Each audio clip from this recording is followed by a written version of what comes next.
तो next question देखेंगे हम। क्वेश्चन कहता है consider the following statement regarding mid day meal. ठीक है, पहला कहता है it is a central sector scheme. Second कहता है it is the largest of its kind in the world. Third कहता है the ministry of health and family welfare is the authorise body to implement the scheme. Incorrect answer बताना हमें इसमें से। हिंदी में देखते और अच्छे से समझ आएगा। मध्याह्न भोजन योजना के संबंध में निम्नलिखित कथनों पर विचार करें। पहला, यह केंद्रीय क्षेत्र की योजना है। दूसरा, यह दुनिया में अपनी तरह का सबसे बड़ा है। ठीक है। तीसरा, स्वास्थ्य और परिवार कल्याण मंत्रालय योजना को लागू करने के लिए अधिकृत निकाय है। गलत उत्तर बताना है इसका आपको। ठीक है, आप वीडियो पॉज करके आंसर दीजिए। तो दोस्तों इसका आंसर डी है। गलत आंसर बताना तो हमारा ये स्टेटमेंट रॉन्ग हो जाता है और यही स्टेटमेंट करेक्ट होता है। ठीक है, तो एक मिड डे मील के बारे में देख लेते हैं। ये ठीक है, ये सेंट्रली स्पॉन्सर्ड स्कीम है और ये सेकंड स्टेटमेंट क्यों गलत था। Ministry of education is the authorise body to implement. ठीक है, मिनिस्ट्री ऑफ एजुकेशन है। ठीक है, शिक्षा मंत्रालय है जो इसको लागू करता है और ये केंद्र प्रायोजित योजना है। मिड डे मील क्या है, एक स्कूल मील प्रोग्राम है इंडिया में जो कि डिज़ाइन किया गया है ताकि जो बच्चे, जो स्कूल एज के बच्चे, उसको न्यूट्रिशन मिल सके खाने के माध्यम से। ठीक है, प्रोग्राम में क्या होता है कि जो बच्चे जिस टाइम में स्कूल जाते हैं उस समय, जैसे मंडे टू सैटरडे, ठीक है, उसमें उन्हें फ्री लंच मिल सके प्राइमरी से अपर प्राइमरी क्लास के बच्चों के लिए। जो भी गवर्नमेंट के अंदर स्कूल आते हैं, जो भी गवर्नमेंट की एडेड पे चलते हैं या कोई भी स्कीम के अंदर, गवर्नमेंट की स्कीम के अंदर चलते हैं, उन सबको मिलेगा। ठीक है, उन सब बच्चों को मिलेगा। सेकंड क्वेश्चन कहता है कंसीडर द स्टेटमेंट रिगार्डिंग प्रधानमंत्री आवास योजना। ठीक है, अर्बन। तो पहला स्टेटमेंट कहता है प्रधानमंत्री Awas Yojana urban was implemented by ministry of housing and urban affair. Second कहता है आवास पर संवाद is the initiatives of Pradhan Mantri Awas Yojana urban. The poor people of the country living under EWS and LIG categories are beneficiaries of this scheme. ठीक है, EWS मतलब economic weaker section और LIG मतलब लो इनकम ग्रुप। ठीक है, करेक्ट आंसर बताना आपको इसका। एक बार हिंदी में देखते हो अच्छे से समझ आएगा। प्रधानमंत्री आवास योजना शहरी के संबंध में कथन पर विचार करें। पहला, PMAY अर्बन को आवास और शहरी मामलों के मंत्रालय द्वारा लागू किया गया है। सेकंड, आवास पर संवाद प्रधानमंत्री आवास योजना अर्बन की पहल है। तीसरा, EWS और LIG श्रेणी के तहत रहने वाले देश के गरीब लोग इसके लाभार्थी हैं। वो करेक्ट उत्तर बताना आपको। ठीक है, तो दोस्तों इसके सारे स्टेटमेंट ठीक है। ठीक है, जो प्रधानमंत्री आवास योजना है ये फ्लैगशिप मिशन है। किसका है, जो गवर्नमेंट ऑफ इंडिया का ऑब्वियसली। ठीक है, और इसे ministry of housing and urban affair ने लॉन्च किया था 25 जून 2015 को। ठीक है, ठीक है, ये जो मिशन एड्रेस सबसे पहले किसको करेगा, EWS LIG वालों को, MIG कैटेगरी वालों को, या जो लोग झोपड़ियों में रहते हैं उनको एड्रेस करेगा सबसे पहले। ठीक है, वो इंश्योर करेगा कि इनको पक्का मकान मिले। ठीक है, कब तक, 2022 तक, जब हमारा जो देश अपनी 75वीं इंडिपेंडेंस डे बना रहा होगा तब तक। ठीक है, इनको पक्का मकान मिल जाए। प्रधानमंत्री आवास योजना अपना जो वर्ल्ड का सबसे अफोर्डेबल हाउसिंग मिशन है और इसने प्रधानमंत्री आवास योजना ने लॉन्च किया है 2 यूनिक इनिशिएटिव। पहला है खुशियों का आशियाना, ये एक तरह की शॉर्ट फिल्म है, और एक आवास पर संवाद। ठीक है, ये 2 लॉन्च किया है। ठीक है, कुछ पॉइंट यहाँ पे बता दूँ, जो ये मिशन है ना, ये कवर करेगा पूरा एंटायर अर्बन एरिया। ठीक है, पूरा अर्बन एरिया कवर करेगा ये मिशन। और इस हाउस में क्या बेसिक सी चीज़ें होंगी। बेसिक ये नहीं कि सबको लग्जरीज लाइफ दे दे, नहीं। इसमें क्या बेनिफिट होगा, मतलब क्या बेसिक चीज़ मिलेगी। एक मिलेगा आपको टॉयलेट। ठीक है, वाटर सप्लाई की कनेक्टिविटी मिल जाएगी इस हाउस में। इसी आपको मिलेगा इलेक्ट्रिसिटी मिलेगा। ठीक है, और एक किचन मिलेगा। ठीक है, इस पक्के मकान में। और इसमें एक अच्छी बात और है कि ये जो है ना, ये वुमेन एम्पावरमेंट को भी प्रमोट करेगा। क्या जो घर होगा ये वुमेन के नाम पे होगा, तो इससे वुमेन एम्पावरमेंट को भी थोड़ा सपोर्ट मिलेगा, ठीक है। इसमें प्रेफरेंस किसको दिया जाएगा इस मकान में? जो जो डिफरेंटली एबल पर्सन है, ठीक है, उनको दिया जाएगा। फिर आपको सीनियर सिटीजन को दिया जाएगा, फिर आपको एससी को दिया जाएगा, फिर एसटी को दिया जाएगा, फिर ओबीसी को दिया जाएगा, फिर माइनॉरिटी को दिया जाएगा, जो सिंगल वुमेन होती है उनको दिया जाएगा, ट्रांसजेंडर को दिया जाएगा, ठीक है। ऐसे लोग जो वल्नरेबल सेक्शन में रहते हैं उनको दिया जाएगा, तो इन लोगों को भी प्रेफरेंस दिया जाएगा, ठीक है। चलिए आगे चलते हैं। नेक्स्ट क्वेश्चन कहता है consider the following statement regarding reports released और published by World Economic Forum, ठीक है। पहला कहता है global gender gap report, second कहता है ग्लोबल कॉम्पिटिटिवनेस रिपोर्ट इंडेक्स, तीसरा कहता है global social mobility report, fourth कहता है global risk report logistic performance index. Correct answer बताना है, एक बार हिंदी में तो अच्छे समझ आएगा। विश्व आर्थिक मंच, जिसे हम कहते हैं WEF द्वारा जारी प्रकाशित रिपोर्ट के संबंध में निम्नलिखित कथनों पर विचार करें कि WEF कौन कौन सी रिपोर्ट पब्लिश करता है वो देखना है। ग्लोबल जेंडर रिपोर्ट, वैश्विक प्रतिस्पर्धात्मक रिपोर्ट और सूचकांक, तीसरा वैश्विक सामाजिक गतिशीलता रिपोर्ट, चौथा वैश्विक जोखिम रिपोर्ट, रसद प्रदर्शन सूचकांक, ठीक है। आपको बताना इनमें से कौन से करता है। आप वीडियो पॉज करके आंसर दीजिए। तो दोस्तों इसका आंसर सी है। तो WEF कौन कौन से करता है? ग्लोबल जेंडर रिपोर्ट करता है, फिर आपका ग्लोबल कॉम्पिटिटिवनेस रिपोर्ट करता है, और फिर आपका ग्लोबल सोशल मोबिलिटी रिपोर्ट करता है। तो ये कौन करता है? तो देखते हैं आंसर में। तो global risk report logistic performance index कौन करता है? वर्ल्ड बैंक करता है, ठीक है। अच्छा, WEF के और देख लेते हैं कौन कौन से करता है। तो ग्लोबल रिस्क रिपोर्ट करता है, fostering effective energy transition report release करता है, सोशल मोबिलिटी इंडेक्स रिलीज़ करता है, global gender gap report release करता है, ग्लोबल रिस्क रिपोर्ट रिलीज़ करता है, regional risk for doing business release करता है, ग्लोबल कॉम्पिटिटिवनेस रिपोर्ट रिलीज़ करता है, travel and tourism competitiveness report release करता है, fostering effective and energy transition report release करता है, global risk report world Economic forum release करता है। तो ये सारी रिपोर्ट ये रिलीज़ करता है। नेक्स्ट क्वेश्चन कहता है consider the statement regarding Supreme Court. Supreme court के रिगार्डिंग स्टेटमेंट देना है। पहला कहता था जज of Supreme Court are appointed by president, तीसरा the chief justice is appointed by the president only after consultation with जज ऑफ द सुप्रीम कोर्ट, तीसरा द अदर जजेस of the Supreme Court are appointed by the president after consultation with the chief justice only. Correct answer बताना आपको इसका।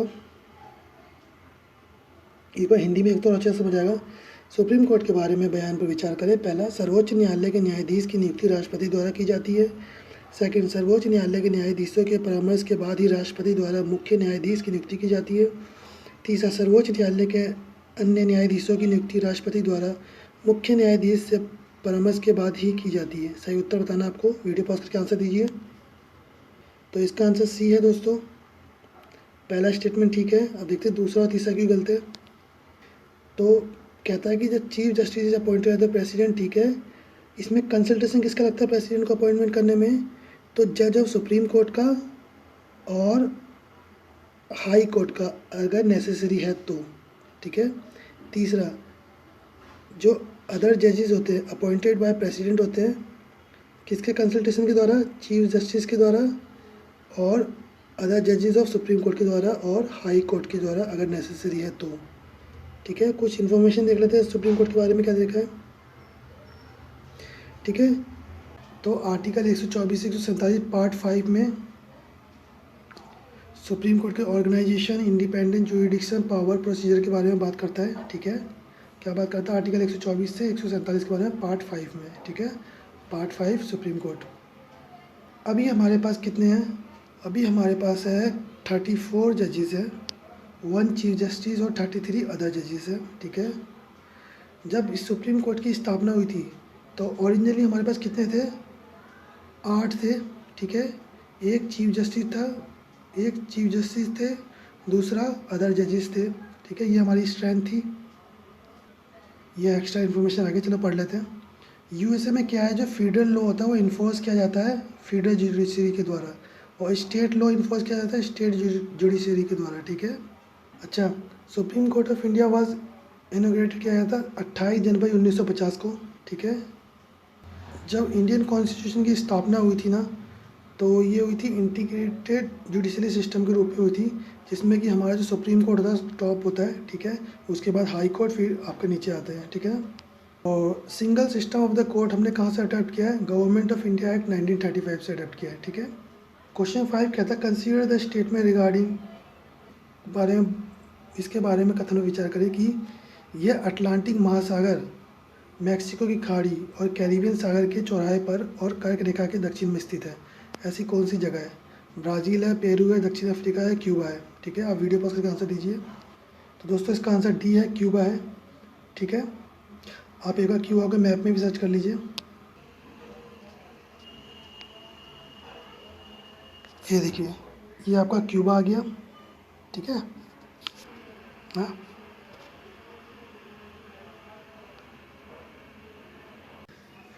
Next question कहता है, पहला statement कहता है the marginal standing facility, the commercial bank have to hold a certain minimum amount of deposit as reserve bank as reserves with the central bank, ठीक है। सेकंड कहता है repo rate is a tool used in monetary policy which allow bank to borrow money through repurchase agreement. तीसरा कहता है और liquidity adjustment facility is the rate at which RBI lends money to commercial bank. Fourth कहता है under cash reserve ratio is the rate at which RBI lends money to schedule banks और schedule commercial banks can obtain liquidity overnight. Correct answer बताना हमें, हिंदी में देखते हो अच्छे से समझ आएगा।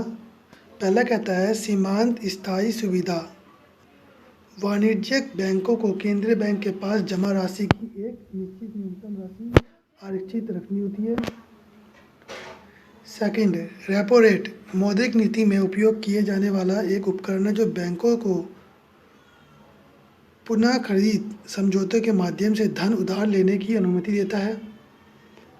तीसरा, चल निधि समायोजन सुविधा वह दर है जिस पर आरबीआई वाणिज्यिक बैंकों को पैसा उधार देता है। फोर्थ, नगद आरक्षित अनुपात के तहत वह दर है जिस पर आरबीआई अनुसूचित बैंकों को पैसा उधार देता है या अनुसूचित वाणिज्यिक बैंक रातों रात तरलता प्राप्त कर सकते हैं। तरलता मतलब कैश, ठीक है। सही उत्तर देना है आपको, वीडियो पॉज करके आंसर दीजिए। तो करेक्ट स्टेटमेंट आता है, तो कोई भी स्टेटमेंट ठीक नहीं है, सब गलत है, ठीक है। मार्जिनल स्टैंडिंग फैसिलिटी किसे कहते हैं? ये उस रेट को कहते हैं जो आरबीआई स्क्यूडल बैंकों को उधार देता है या स्क्यूडल कमर्शियल बैंकों को उधार देता है, ठीक है, ताकि उन्हें रातों रात कैश मिल सके, ठीक है। उसके लिए सपोज़ करो एक बैंक को उसे इमरजेंसी में पैसे की ज़रूरत है, तो वो एमएसएफ के जरिए आरबीआई से बैंक से पैसे लेगा ताकि उसे कैश जल्द से जल्द मिल जाएगा, ठीक है। रेपो रेट किसे कहते हैं? रेपो रेट वह रेट है जिस पर आरबीआई कमर्शियल बैंकों को उधार देता है, ठीक है, लैंड करता है उधार देना। तीसरा, लिक्विडिटी एडजस्टमेंट फैसिलिटी किसे कहते हैं? ये एक तरह का टूल है जो कि मॉनेटरी पॉलिसी में इस्तेमाल किया जाता है, ठीक है। मॉनेटरी पॉलिसी किसका इंस्ट्रूमेंट है? ये आरबीआई का इंस्ट्रूमेंट है। एक होता है फिस्कल पॉलिसी जो होता है गवर्नमेंट का, ठीक है, ठीक है, जो कि अलाउ करता है बैंकों को कि बैंक उधार पैसा ले सके। कैसे? तो एग्रीमेंट को रीपरचेज करके, ठीक है। और सीआरआर क्या होता है? सीआर में होता है कि जो कमर्शियल बैंक होते हैं, कमर्शियल बैंक को कहा जाता है कि आप कुछ सर्टेन अमाउंट ना वो डिपॉजिट कर दिया आरबीआई में, ठीक है, मतलब सेंट्रल बैंक में, ठीक है। अभी ये देख लेते हैं, अभी करंट में हमारा सीआरआर क्या चल रहा है, 4% चल रहा है, एसएलआर 18% चल रहा है, रेपो रेट 4% चल रहा है, रिजर्व रेपो रेट 3.35% चल रहा है, मार्जिनल स्टैंडिंग फैसिलिटी रेट 2.45% चल रहा है, बैंक रेट 4.25% चल रहा है, ठीक है। नेक्स्ट क्वेश्चन कहता है consider the statement regarding ruler of Mysore Tipu Sultan, ठीक है, ये भी न्यूज़ में था। तो पहला स्टेटमेंट कहता है he stabilize a close relationship with the France in India. Second, he modernize his army. तीसरा, in the battle of Srirangapattam he was died. Fourth, subsidy alliance was never impose on Mysore, ठीक है। Correct answer बताना हमें। हिंदी में एक तो अच्छे समझ आएगा। मैसूर के शासक टीपू सुल्तान के संबंध में कथन पर विचार करें। पहला, उन्होंने भारत में फ्रांसीसियों के साथ घनिष्ठ संबंध स्थापित किए। सेकंड, उसने अपनी सेना का आधुनिकीकरण किया। तीसरा, श्रीरंगपट्टम के युद्ध में उनकी मृत्यु हो गई। फोर्थ, मैसूर पर सहायक गठबंधन कभी नहीं थोपा गया। सही उत्तर बताना मैं वीडियो पोस्ट करके आंसर दीजिए। तो इसका आंसर सी है। 1 2 3 ठीक है, फोर्थ क्यों गलत है तो देखते हैं, ठीक है। ब्रिटिश को क्या लगा जो हैदर और टीपू सुल्तान है ये बहुत एरोगेंट है और डेंजर है, ठीक है, तो इनको कुचलना बहुत ज़रूरी है। और इन्होंने टीपू ने 4 लड़ाइयाँ लड़ी अंग्रेज़ों के साथ और लास्ट वाली लड़ाई में जो बैटल ऑफ सेरिंगपट्टम में था उसमें वो मारे गए, ठीक है। और जो कह रहे थे सब्सिडी अलायंस जो था, ठीक है, जब टीपू की मृत्यु हो गई तो जो कैपिटल था सेरिंगपट्टम से कैपिटल था मैसूर का, वो चला गया फॉर्मर रूलर के पास। जो पहले की डायनेस्टी थी, जो वोडिया डायनेस्टी जो रूल करती थी, उनके पास चला गया। और उस डायनेस्टी के अंडर ही जो सब्सिडी अलायंस इम्पोज किया गया अंग्रेज़ों के द्वारा मैसूर के ऊपर।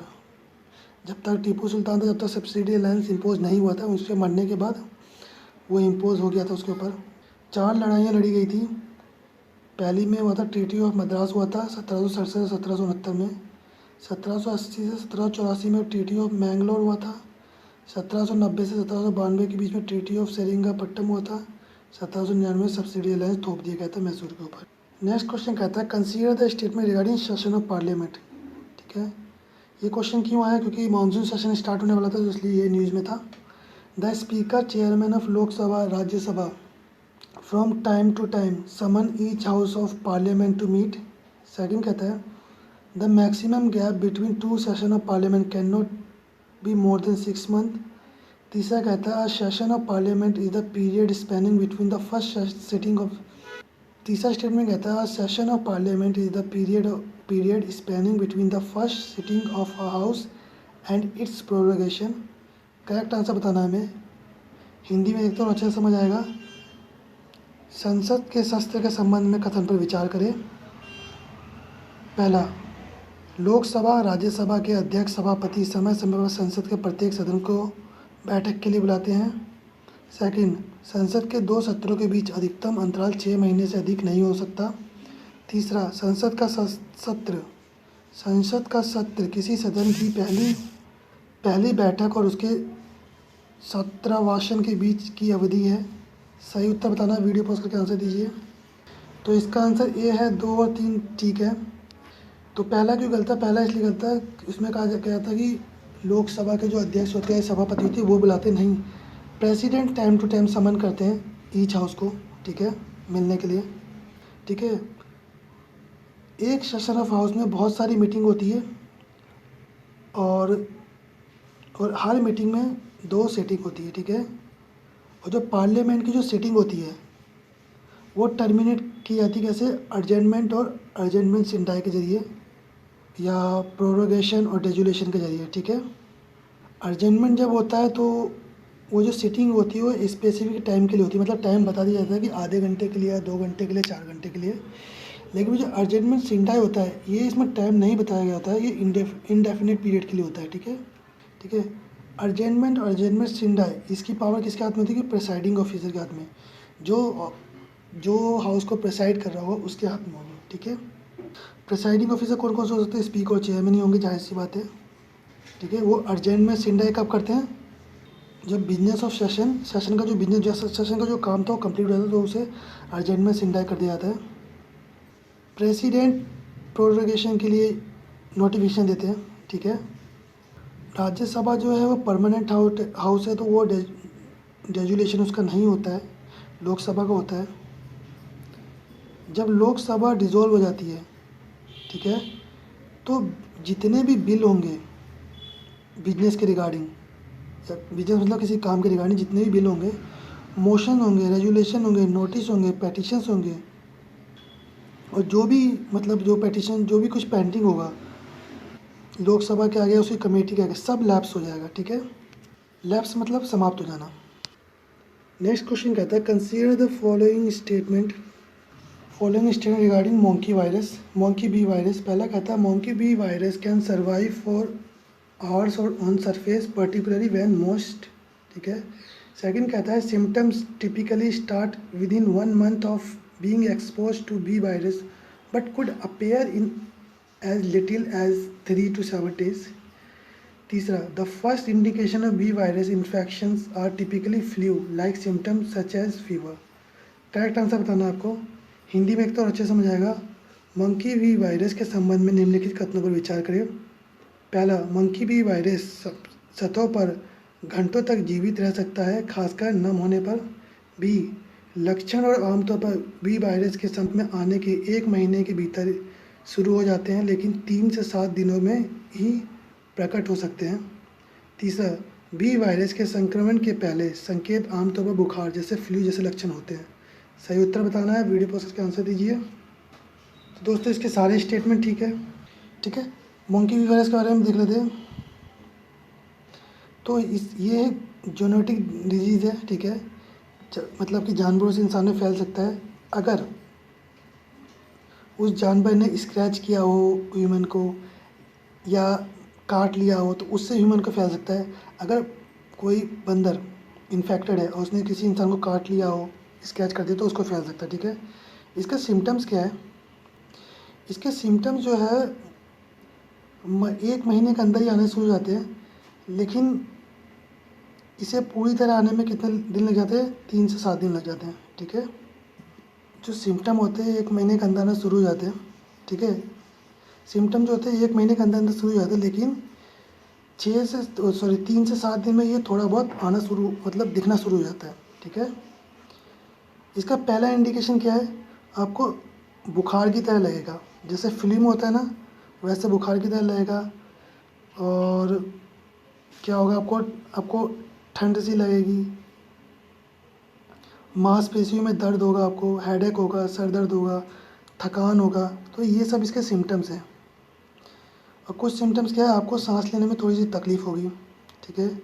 वॉमिटिंग, उल्टियाँ होंगी आपको, पेट में दर्द होगा आपको, हिचकियाँ ज़्यादा आने लगेगी आपको, ठीक है। ये इसके जो सिम्टम्स हैं, ठीक है। Centre for disease control and prevention क्या कहता है? इनके अनुसार जो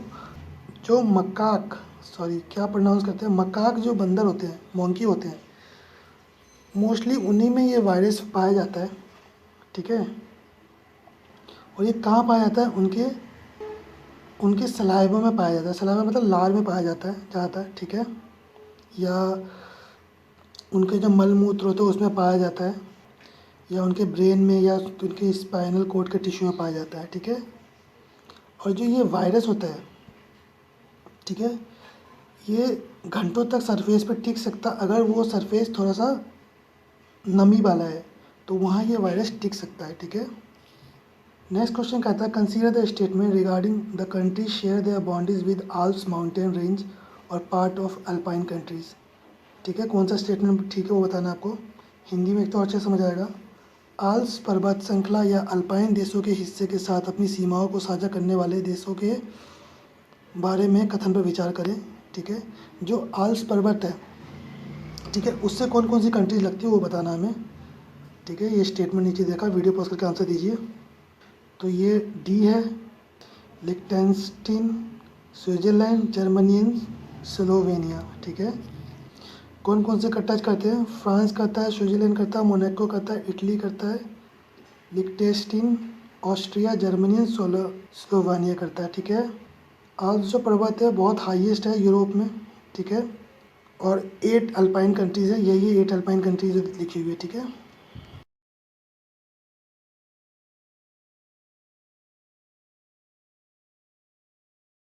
नेक्स्ट क्वेश्चन देखते हैं। कहता है consider the following statement regarding central pollution control board. पहला कहता है जो CPCB है of India, is a statutory organization under the Ministry of Environment, Forests and Climate Change. It was established in 1974 under the Water Prevention and Control of Pollution Act 1974. ठीक है. The CPCB is also entrusted with the powers and function under the Air Prevention and Control of Pollution Act 1981. Correct answer बताना हमें. हिंदी में देखते हैं एक बार, फिर अच्छे से समझ आएगा.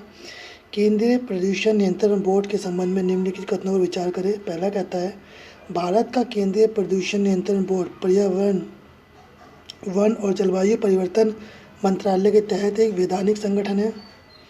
सेकंड, इसकी स्थापना 1974 में जल की प्रदूषण की रोकथाम और नियंत्रण अधिनियम 1974 के तहत की गई थी. CPCB को वायु प्रदूषण की रोकथाम और नियंत्रण अधिनियम 1981 के तहत शक्तियों और कार्य भी सौंपे गए हैं. सही आंसर बताओ, वीडियो पॉज करके आंसर दीजिए. तो इसका आंसर सी है. सारे स्टेटमेंट ठीक है. एक बार देख लेते हैं. जो CPCB है स्टैट्यूटरी बॉडी है, हमें पता चल गया, जो ministry of environment and forest climate change के अंदर आती है. ठीक है. ये 1974 में इसका गठन हुआ था. किसके अंदर? Water prevention and control of pollution act 1974 के अंदर. ठीक है. ये अपने पावर और फंक्शन किसके अंडर लेती है? Under air prevention and control pollution act 1981 के अंडर लेती है. ठीक है. और टेक्निकल सर्विस प्रोवाइड करती है किसको? Ministry of environment and forest को करती है अंडर इन्वायरमेंट प्रोटेक्शन एक्ट 1981 के अंदर. ठीक है. ये कोऑर्डिनेशन का भी काम करती है स्टेट्स के बीच में, जो भी पॉल्यूशन के रिगार्डिंग कन्फ्लिक्ट होंगे उनके बीच में, और उनको टेक्निकल असिस्टेंस प्रोवाइड करेगी, गाइडेंस प्रोवाइड करेगा, और जो उनके बीच के डिस्प्यूट होंगे उसको सॉल्व करता है. और ये हमारे देश का एक एपेक्स ऑर्गेनाइजेशन है. किस फील्ड में? पॉल्यूशन कंट्रोल करने की फील्ड में. ठीक है. नेक्स्ट क्वेश्चन देखते हैं. Consider the statement regarding Stand Up India scheme. ठीक है. Stand Up India scheme for financing for only women entrepreneurs. Second, beneficiary must be above 18 years of age. तीसरा, loans under the scheme is available for only green field project. ठीक है. Correct answer बताना हमें. हिंदी में तो अच्छे समझ आएगा. स्टैंड अप इंडिया योजना के संबंध में पर निम्नलिखित कथनों पर विचार करें. पहला, केवल महिला उद्यमियों के लिए वित्त पोषण के लिए स्टैंड अप इंडिया योजना है. सेकंड, लाभार्थी की आयु 18 वर्ष से अधिक होनी चाहिए. तीसरा, योजना के तहत ऋण केवल ग्रीनफील्ड परियोजना के लिए उपलब्ध है. सही उत्तर बताना हमें. आप वीडियो पॉज करके आंसर दीजिए. इसका आंसर बी है. 2 और 3 ठीक है. पहला की गलती देखते हैं. स्टैंड अप इंडिया स्कीम क्या है? ये फाइनेंस करेगा सबको, SC ST वुमेन एंटरप्रेन्योर्स को. ठीक है. जो भी एंटरप्रेन्योर्स होंगे SC ST वुमेन, इन सबको करेगा. ठीक है. ठीक है. तो इस स्कीम का क्या मोटिव है? इसका मोटिव ये है कि जो एंटरप्रेन्योरशिप को प्रमोट करना ग्रास रूट लेवल पे. ग्रास रूट मतलब नीचे से जो भी एंटरप्रेन्योर मतलब निकल रहे हैं, जो भी काम करना चाहते हैं, उनको सपोर्ट करना. ठीक है. ठीक है. और इस स्कीम के जो आपके क्या कहते हैं कि कनेक्टेड सेंटर कौन से, मतलब क्या कौन करता है? तो एक सिडबी है इसमें, और इसमें एक प्लस करके है आपका एक नाबार्ड. ठीक है. ये दोनों इसके हैं कनेक्टिव सेंटर्स. ठीक है. जो इन्हें लोन प्रोवाइड करेगा. एक बार इसको पढ़ लेते हैं. ठीक है. स्टैंड अप इंडिया योजना में कम से कम एक अनुसूचित जनजाति उधारकर्ता और प्रति बैंक शाखा में कम से कम एक महिला को ग्रीनफील्ड उद्यम स्थापित करने के लिए 10 लाख से 1 करोड़ के बीच बैंक ऋण सुविधा प्रोवाइड करेगा. ठीक है. ये उद्यम विनिर्माण सेवाओं या व्यापारिक क्षेत्र में हो सकता है. गैर व्यक्तिगत उद्यमों के मामले में कम से कम 51% शेयर धारिता और नियंत्रण हिस्सेदारी अनुसूचित जनजातीय महिला उद्यमी के पास होनी चाहिए. ठीक है. यदि गैर व्यक्तिगत उद्यमी होगा, मतलब कि नॉन इंडिविजुअल इंटरप्राइजेज होंगे, उसमें इस केस में क्या होगा, जो 51% शेयर होल्डिंग होगी वो अनुसूचित जनजाति या महिला उद्यमी के पास होनी चाहिए. तो ही उन्हें 10 लाख से लेकर 1 करोड़ तक का लोन मिलेगा. ठीक है. एलिजिबिलिटी पता चल गया. SC ST वुमेन होनी चाहिए, एंटरप्रेन्योर से 18 साल से ऊपर होना चाहिए. ठीक है. सिर्फ ग्रीन फील्ड प्रोजेक्ट के लिए लोन होते हैं, ठीक है, लोन मिलेगा। ठीक है, यहाँ पे मैं आपको ग्रीन फील्ड के बारे में बता दूँ। ग्रीन फील्ड क्या होता है? देखो, ग्रीन फील्ड प्रोजेक्ट मतलब होता है जो न्यू इन्वेंशन हो, न्यू काम हो, ठीक है। और ऐसे ही होता है, एक ग्रीन फील्ड इन्वेस्टिंग होती है, green field sorry brown field investing होती है। ग्रीन फील्ड होता है जिसमें कि आपका एक सारा प्रोजेक्ट जो होता है न्यू होता है, ठीक है। और ब्राउन फील्ड में क्या होता है, जो कंपनी होती है दूसरी कंपनी को टेक ओवर करके उसका सामान खरीद, उसका जो प्रोजेक्ट खरीद लेती है, उससे कहता है ब्राउन इनफील्ड, ठीक है। ठीक है, ये आपने देख ही लिया। बोरोवर जो भी लोन लेगा वो डिफ़ॉल्ट नहीं होना चाहिए किसी फाइनेंशियल इंस्टीट्यूट से, ठीक है। तो ये है इसमें। नेक्स्ट क्वेश्चन कहता है, consider the statement regarding NEO scout, ठीक है। पहला कहता है, near earth asteroid scout is a mini authorise spacecraft known as a CubeSat developed under NASA's Advanced Exploration System program. Second, Karlapat Wildlife Sanctuary is located in Karnataka. तीसरा, India Inequality Report 2021 released by Oxfam India, ठीक है। Correct answer बताना है, हिंदी में लिखते और अच्छा समझ आएगा। NEA स्काउट के संबंध में निम्नलिखित कथनों पर विचार करें। पहला, नियर अर्थ क्षुद्र ग्रह स्काउट एक छोटा अंतरिक्ष यान है जिसे क्यूबसैट के रूप में जाना जाता है, जिसे नासा के उन्नत अन्वेषण प्रणाली कार्यक्रम के तहत विकसित किया गया है। तीसरा, कर्लापात वन जीव अभयारण्य कर्नाटक में स्थित है। तीसरा, ऑक्सफैम इंडिया द्वारा जारी भारत असमानता रिपोर्ट 2021, ठीक है। जो भारत असमानता रिपोर्ट 2021 है वो कौन जारी करता है? ऑक्सफैम इंडिया, ठीक है। सही उत्तर बताना है आपको, वीडियो पॉज करके आंसर दीजिए। तो इसका आंसर डी है, 1 और 3 ठीक है। दूसरा भी गलती देखते हैं। तो ये तो आपका स्टेटमेंट में समझ आएगा कि ये नासा का प्रोग्राम है, ठीक है, नियर अर्थ एस्ट्रॉयड स्कॉट, ठीक है। मैं आपको एक क्यूबसैट के बारे में बता दूं, इसका मतलब क्या है, ठीक है। क्यूबसैट्स क्या होते हैं? एक नैनो टेक्नोलॉजी पर आधारित है क्यूबसैट। बहुत छोटे छोटे सैटेलाइट्स होंगे, ठीक है। इन छोटे छोटे सैटेलाइट्स का क्या काम होगा? अभी जो आपने देखेंगे जो सैटेलाइट्स होते हैं बहुत बड़े बड़े होते हैं, ठीक है। उनमें खर्चा भी बहुत आता है, फ्यूल का खर्चा आता है, फिर आपका बहुत ऐसी चीज़ों का खर्चा आता है। जब आप नैनो टेक्नोलॉजी की सैटेलाइट यूज़ करेंगे तो उसमें क्या बेनिफिट होता है? पहले तो ये समझिए कि नैनो सैटेलाइट क्या होता है। छोटी छोटी सैटेलाइट आपकी जो ऑर्बिट में रिलीज़ कर दी जाएंगी, ठीक है। इन फ्यूचर की बात बता रहा हूँ, ठीक है। बहुत छोटी छोटी रिलीज़ कर दी जाएंगी। अब बड़ी सैटेलाइट्स जब आप देखते हो कि जो वेदर फोरकास्टिंग होता है, जब हमें पता चलता है कि बारिश कब होगी, अभी भी हमें उसकी एक्यूरेट इन्फॉर्मेशन नहीं मिलती है, ठीक है। क्योंकि आज कहते हैं कि बारिश होगी, तो आपने गूगल पे भी सर्च किया होगा कि आज बारिश होगी कि नहीं होगी, तो बताता है होगी, 100% चांस है प्रेसिपिटेशन के, लेकिन वो बारिश होती नहीं है ना। तो मतलब इसका मतलब एक्यूरेट इन्फॉर्मेशन हमें मिलती नहीं। लेकिन इस नैनो टेक्नोलॉजी से क्या होगा कि ये जो एक पर्टिकुलर एरिया में होगी, ठीक है, और उसी की इन्फॉर्मेशन देगा। और सैटेलाइट क्या होता है? सैटेलाइट जैसे कि यहाँ पे है,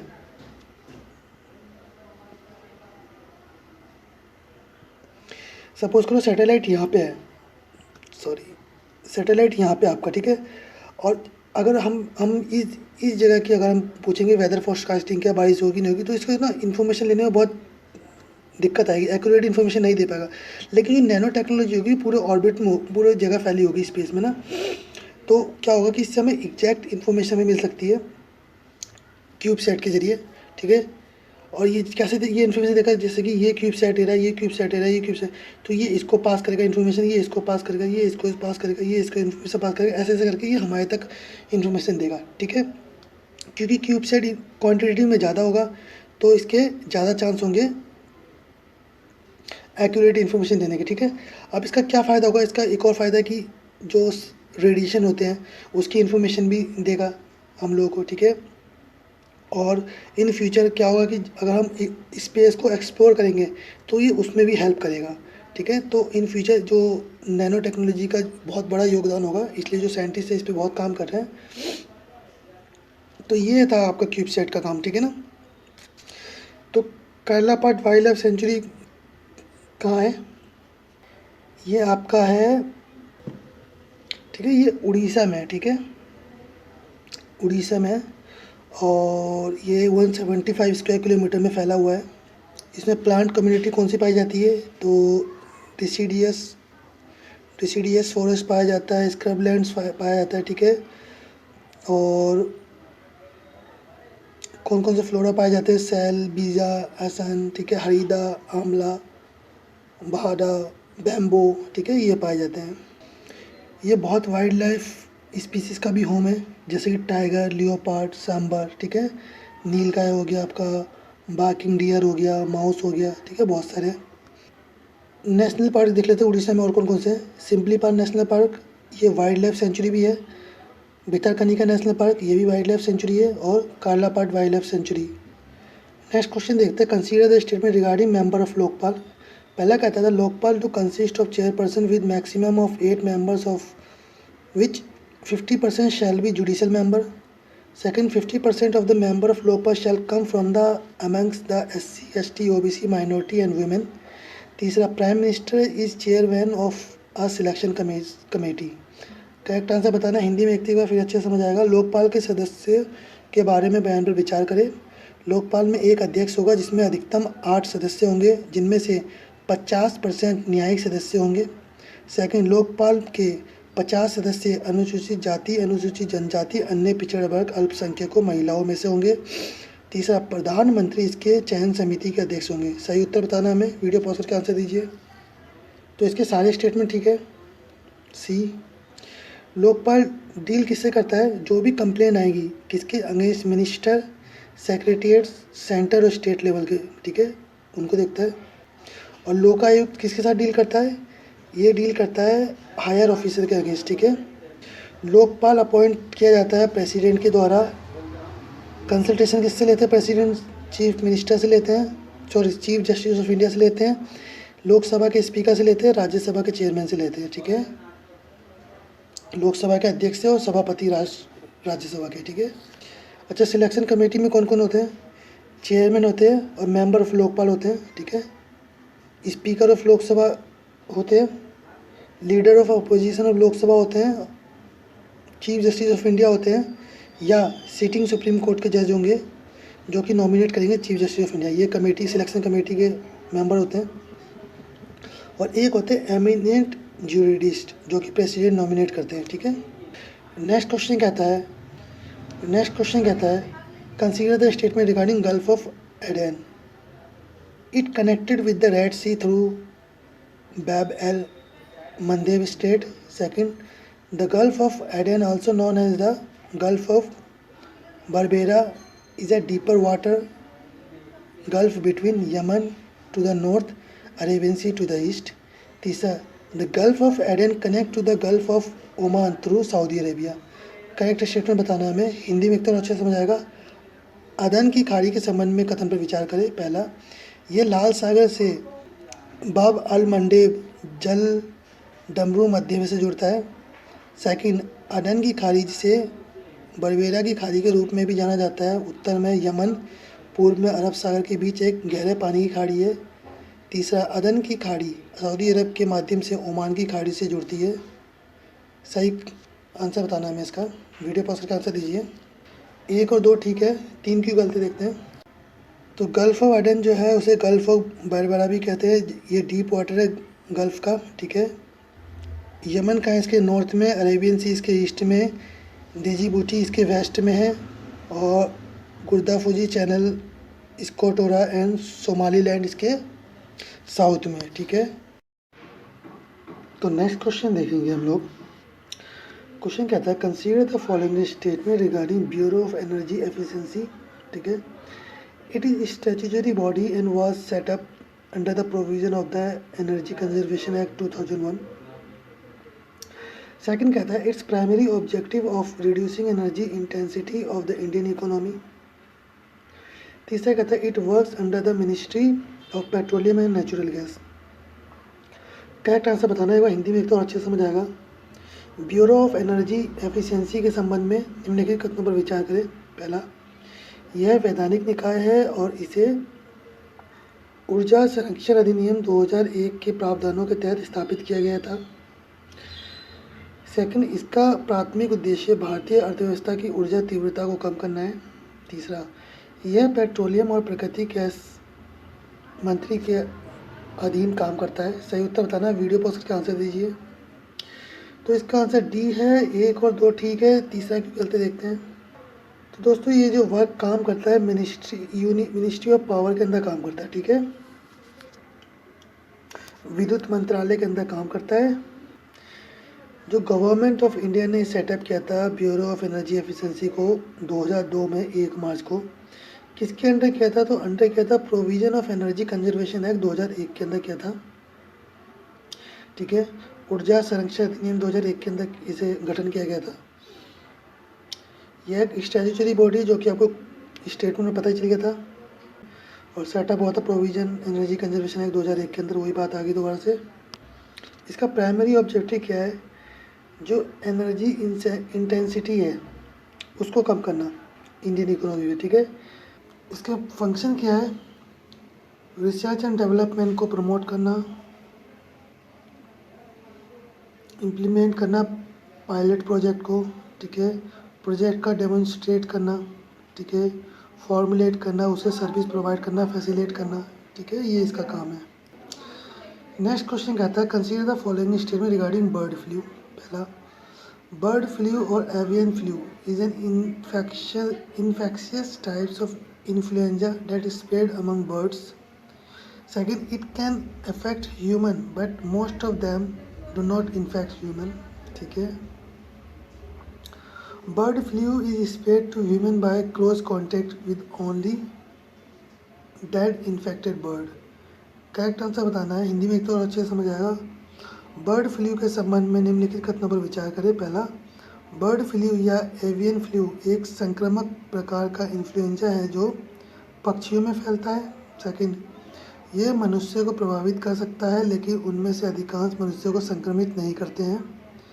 तीसरा, बर्ड फ्लू केवल मृत संक्रमित पक्षी के निकट संपर्क से मानव में फैलता है। सही उत्तर बताना है आपको, वीडियो पॉज करके आंसर दीजिए। तो इसका आंसर है ए, 1 और 2 ठीक है, 3 क्यों गलती देखते हैं। ठीक है, जो बर्ड फ्लू फैलता है ह्यूमन से, यदि ह्यूमन बर्ड के कांटेक्ट में आता है तो फैल सकता है, या इन्फेक्टेड बर्ड के कांटेक्ट में आता है तो फैल सकता है, ठीक है। मतलब इन्फेक्टेड बर्ड के कांटेक्ट में आता है तो फैल सकता है, डेड और अलाइव बर्ड के कांटेक्ट में आता है तो भी फैल सकता है, ठीक है। अच्छा, बर्ड फ्लू फैलता कैसे ये तो पता ही चल गया आपको, वही बात है, ठीक है। कहने का मतलब ये है कि बर्ड कुछ भी करता है, ठीक है, अगर उसके पार्ट का जैसे सलाइवा बर्ड का वो भी ह्यूमन को लग जाता है और ह्यूमन के स्क्रैचेस पार्ट पे लग जाते हैं तो उससे भी ये बर्ड फ्लू फैल सकता है, ठीक है। ठीक है, हम लोग चिकन खाते हैं, है ना, तो इससे भी बर्ड फ्लू फैलता है। अच्छा, इससे बचाव क्या है, प्रिवेंट क्या है, वही आपके अपने हाथ धोते रहिए गर्म पानी से, साबुन से, ठीक है, जब खाना खाते जब धोइए, ठीक है। अभी रिसेंट ईयर में क्या है, 4 तरह के स्ट्रेन का पता चला है, ठीक है, 4 तरह के स्ट्रेन है। कौन कौन से, H5N1 जो 1997 में आया था, H7N9 2013 में आया था, H5N6 2014 में आया था, H5N8 2016 में आया था, ठीक है। अच्छा, 4 तरह के इन्फ्लुएंजा वायरस होते हैं, ABCD, ठीक है। तो जो A और B वायरसेस है उसे ह्यूमन इन्फ्लुएंजा कहते हैं, ठीक है, ठीक है। और ये जो वायरस होते हैं ज़्यादातर विंटर सीजन में आते हैं, ठीक है, इसलिए इसे सीजनल एपिडेमिक डिजीज़ भी कहा जाता है, ठीक है। ह्यूमन इन्फ्लुएंजा AB को सीजनल एपिडेमिक डिजीज़ भी कहा जाता है क्योंकि ज़्यादातर विंटर सीजन में आते हैं, ठीक है। इन्फ्लुएंजा C टाइप्स के वायरस जो होते हैं वो, उनसे क्या होता है, उनसे ज़्यादातर माइल्ड इलनेस होता है, मतलब हल्की बीमारी का कारण बनते हैं और इसे ह्यूमन फ्लू एपिडेमिक नहीं माना जाता, ठीक है। इन्फ्लुएंजा C को ह्यूमन एपिडेमिक डिजीज़ नहीं माना जाता है। इन्फ्लुएंजा D वायरस क्या है, पहले ये कैटल को इन्फेक्ट करते हैं और इससे क्या ये भी माना जाता है कि ये जो इन्फ्लुएंजा D वायरस है वो लोगों को भी संक्रमित कर सकते हैं, ठीक है। यदि आप इन्फ्लुएंजा इस बर्ड फ्लू के बारे में जानना चाहते हैं तो आप हमारे इस वेबसाइट पे जाइए और इस MCQ को सर्च कीजिए, वहाँ पे एक लिंक दिया हुआ, लिंक को क्लिक करके आप पूरा पढ़ सकते हैं। नेक्स्ट क्वेश्चन कहता है consider the statement regarding Akash NG, NG मतलब न्यू जनरेशन, ठीक है। पहला कहता है a new generation of Akash surface-to-air missile. Second, it is developed by Defense Research and Development Laboratory in collaboration with DRDO laboratories. तीसरा, integrated guided missile development program was started by Dr. APJ Abdul Kalam. Correct answer बताना आपको. हिंदी में देखते हो और अच्छे समझ आएगा. आकाश एनजी के संबंध में कथन पर विचार करें. पहला, आकाश सतह से हवा में मार करने वाली मिसाइल की एक नई पीढ़ी है. सेकंड, इसे डीआरडीओ प्रयोगशालाओं के सहयोग से रक्षा अनुसंधान एवं विकास प्रयोगशाला द्वारा विकसित किया गया है. तीसरा, एकीकृत निर्देशित मिसाइल विकास कार्यक्रम डॉक्टर एपीजे अब्दुल कलाम द्वारा शुरू किया गया था. सही उत्तर बताना आपको. वीडियो पॉज करके आंसर दिया. तो दोस्तों इसके सारे पॉइंट ठीक है, तो आपको 3 पॉइंट पता चल गए. ठीक है, डीआरडीओ ने अभी लॉन्च किया था आकाश एनजी न्यू जनरेशन मिसाइल. ठीक है, कहाँ से किया था? उड़ीसा के कोस्ट से किया था 25 जनवरी 2021 को. ठीक है, ये एक सरफेस टू एयर मिसाइल है जो कि इंडियन एयरफोर्स द्वारा यूज़ किया जाएगा. ठीक है, जो भी हमें एरियल थ्रेट होंगे, हवाई हमले का खतरा होगा, उससे बचाएगा. ये medium range mobile surface to air missile है. ठीक है, ये तो पता ही चल गया. मोबाइल मतलब क्या होता है? यहाँ से वहाँ ले जाने में इससे आसानी होगा. ठीक है, ये डेवलप किसके द्वारा किया है? डीआरडीओ के द्वारा किया गया है और प्रोड्यूस किया गया भारत डायनेमिक लिमिटेड के द्वारा. इसके अंदर कैपेबिलिटी है, ये हिट कर सकता है बैलिस्टिक मिसाइल को, एयर टू सरफेस मिसाइल को कर सकता है. ठीक है, अभी ये हमारा आकाश एनजी किसके अंडर आ गया है? इंडियन आर्मी के अंदर है और इंडियन एयरफोर्स के अंदर है और ये ऑपरेशनल सर्विस के लिए यूज़ हो रहा है अब. अच्छा, अभी आकाश मिसाइल एनजी के बारे में देखा. ये जो देखा वो इसी का सेकंड वर्जन कह सकते हो आप. तो आकाश मिसाइल के बारे में देखते हैं. ये भी सरफेस टू एयर मिसाइल है. ठीक है, आकाश मिसाइल ही हमारे देश का एक ऐसा मिसाइल है जो वेपन है जो कि हमने एक्सपोर्ट किया है दूसरी कंट्रीज़ को. इस मिसाइल की रेंज क्या है? 1.8 to 2.5 मैक. ठीक है, एमएसी का मतलब क्या है? एमएसी का मतलब होता है मेजरमेंट ऑफ स्पीड. ठीक है, जो कि यूज़ किया जाता है एयरक्राफ्ट में. ठीक है, और मैक का मतलब होता है साउंड की स्पीड. ठीक है, ये एक स्टेबल टैंक से लॉन्च किया जा सकता है. ठीक है, एक बार देख लेते हैं integrated guided missile development programme के बारे में देख लेते हैं. ये डॉक्टर एपीजे अब्दुल कलाम जी ने किया था. इसके अंदर 5 मिसाइल डेवलप होती है. ठीक है, एक तो आकाश है, medium range surface to air missile, ठीक, जो हमने देखा. फिर एक नाग है, 3rd generation anti tank missile. फिर एक अग्नि है, ballistic missile with different ranges. फिर एक आपका पृथ्वी है, short range surface to surface ballistic missile. फिर आपका त्रिशूल है, short range low level surface to air missile. ठीक है, ये है हमारे ये जो 5 मिसाइल है, ये हमारे integrated guided missile development programme के अंडर आते हैं. नेक्स्ट क्वेश्चन कहता है consider the following statement. 3 different statement दे रखे हैं. पहला देखते हैं. Adarsh Smarak scheme comes under the ministry of culture. Second, insolvency is a state of financial distress in which a person और business is unable to pay their डेब्ट. तीसरा, archaeological survey of India is responsible for archaeological research and the conservation and the prevention of cultural monument in the country. Correct answer बताना है. हिंदी में एक तो और अच्छे समझ आएगा. निम्नलिखित कथनों पर विचार करें. पहला, आदर्श स्मारक योजना संस्कृति मंत्रालय के अंतर्गत आती है. सेकंड, दिवाली वित्तीय संकट की स्थिति है जिसमें कोई व्यक्ति या व्यवसाय अपने ऋणों का भुगतान करने में असमर्थ है. तीसरा, भारतीय पुरातत्व सर्वेक्षण देश में पुरातत्विक अनुसंधान और सांस्कृतिक स्मारकों के और संरक्षण के लिए जिम्मेदार है. सही उत्तर बताना. वीडियो पॉज करके आंसर दीजिए. इसके सारे स्टेटमेंट ठीक है. अच्छा, एक बार आदर्श स्मारक स्कीम के बारे में पढ़ लेते हैं. जो आदर्श स्मारक स्कीम है ये अंडर आता है मिनिस्ट्री ऑफ कल्चर के अंदर. ठीक है, ठीक है. इसका काम क्या है? इस स्कीम का के अंदर क्या होगा? जो भी सेंटर द्वारा प्रोटेक्टेड टेम्पल्स और मोनूमेंट्स है, जो भी सेंटर द्वारा टेम्पल्स और मोनूमेंट्स है उसमें जो भी टूरिस्ट आएंगे उनको फैसिलिटी प्रोवाइड करना, जैसे ड्रिंकिंग वाटर, टॉयलेट की फैसिलिटी, ठीक है। फिजिकल चैलेंज के लिए प्रोवाइड करना, ताकि फैसिलिटी प्रोवाइड करना ताकि वो भी उस मोमेंट को, उस मोनूमेंट को अच्छे से देख सके। तो ये सब फैसिलिटी है। ऑब्जेक्टिव क्या है इस स्कीम का? ऑब्जेक्टिव है कि जो भी विजिटर आए उनके लिए वो प्लेस फ्रेंडली हो जाए, ठीक है। उन्हें किसी भी चीज़ की ऐसी दिक्कत ना हो कि वो फैसिलिटी, जैसे वॉशरूम की फैसिलिटी होगी, ड्रिंकिंग वाटर की फैसिलिटी होगी, ठीक है, कैफेटेरिया होगा, वाईफाई की उपलब्धि होगी। तो ये स्कीम का काम है, ठीक है। और क्या फैसिलिटी होगी? ऑडियो वीडियो सेंटर्स होंगे। जैसे कि आपने देखा होगा मोनूमेंट्स के कुछ जब हम मोनूमेंट्स देखने जाते हैं तो आपने देखा होगा कि कुछ पिक्चर्स लगी होती है ना, उसके नीचे कुछ लिखे, उनके बारे में लिखा होता है कि ये कब हुआ था, कब हुआ। तो उसी के नीचे क्या होगा, आपको एक ऑडियो वीडियो करके एक प्लगइन होगा और वहाँ पे हेडफोन लगे होते हैं। हेडफोन लगे होते हैं, आप उस हेडफोन को निकालिए और उसको प्ले कीजिए तो आपको ऑडियो सुनाई देगा। और कहीं कहीं पे वीडियो का भी सिस्टम होता है, तो वीडियो वाले भी होता है, ठीक है।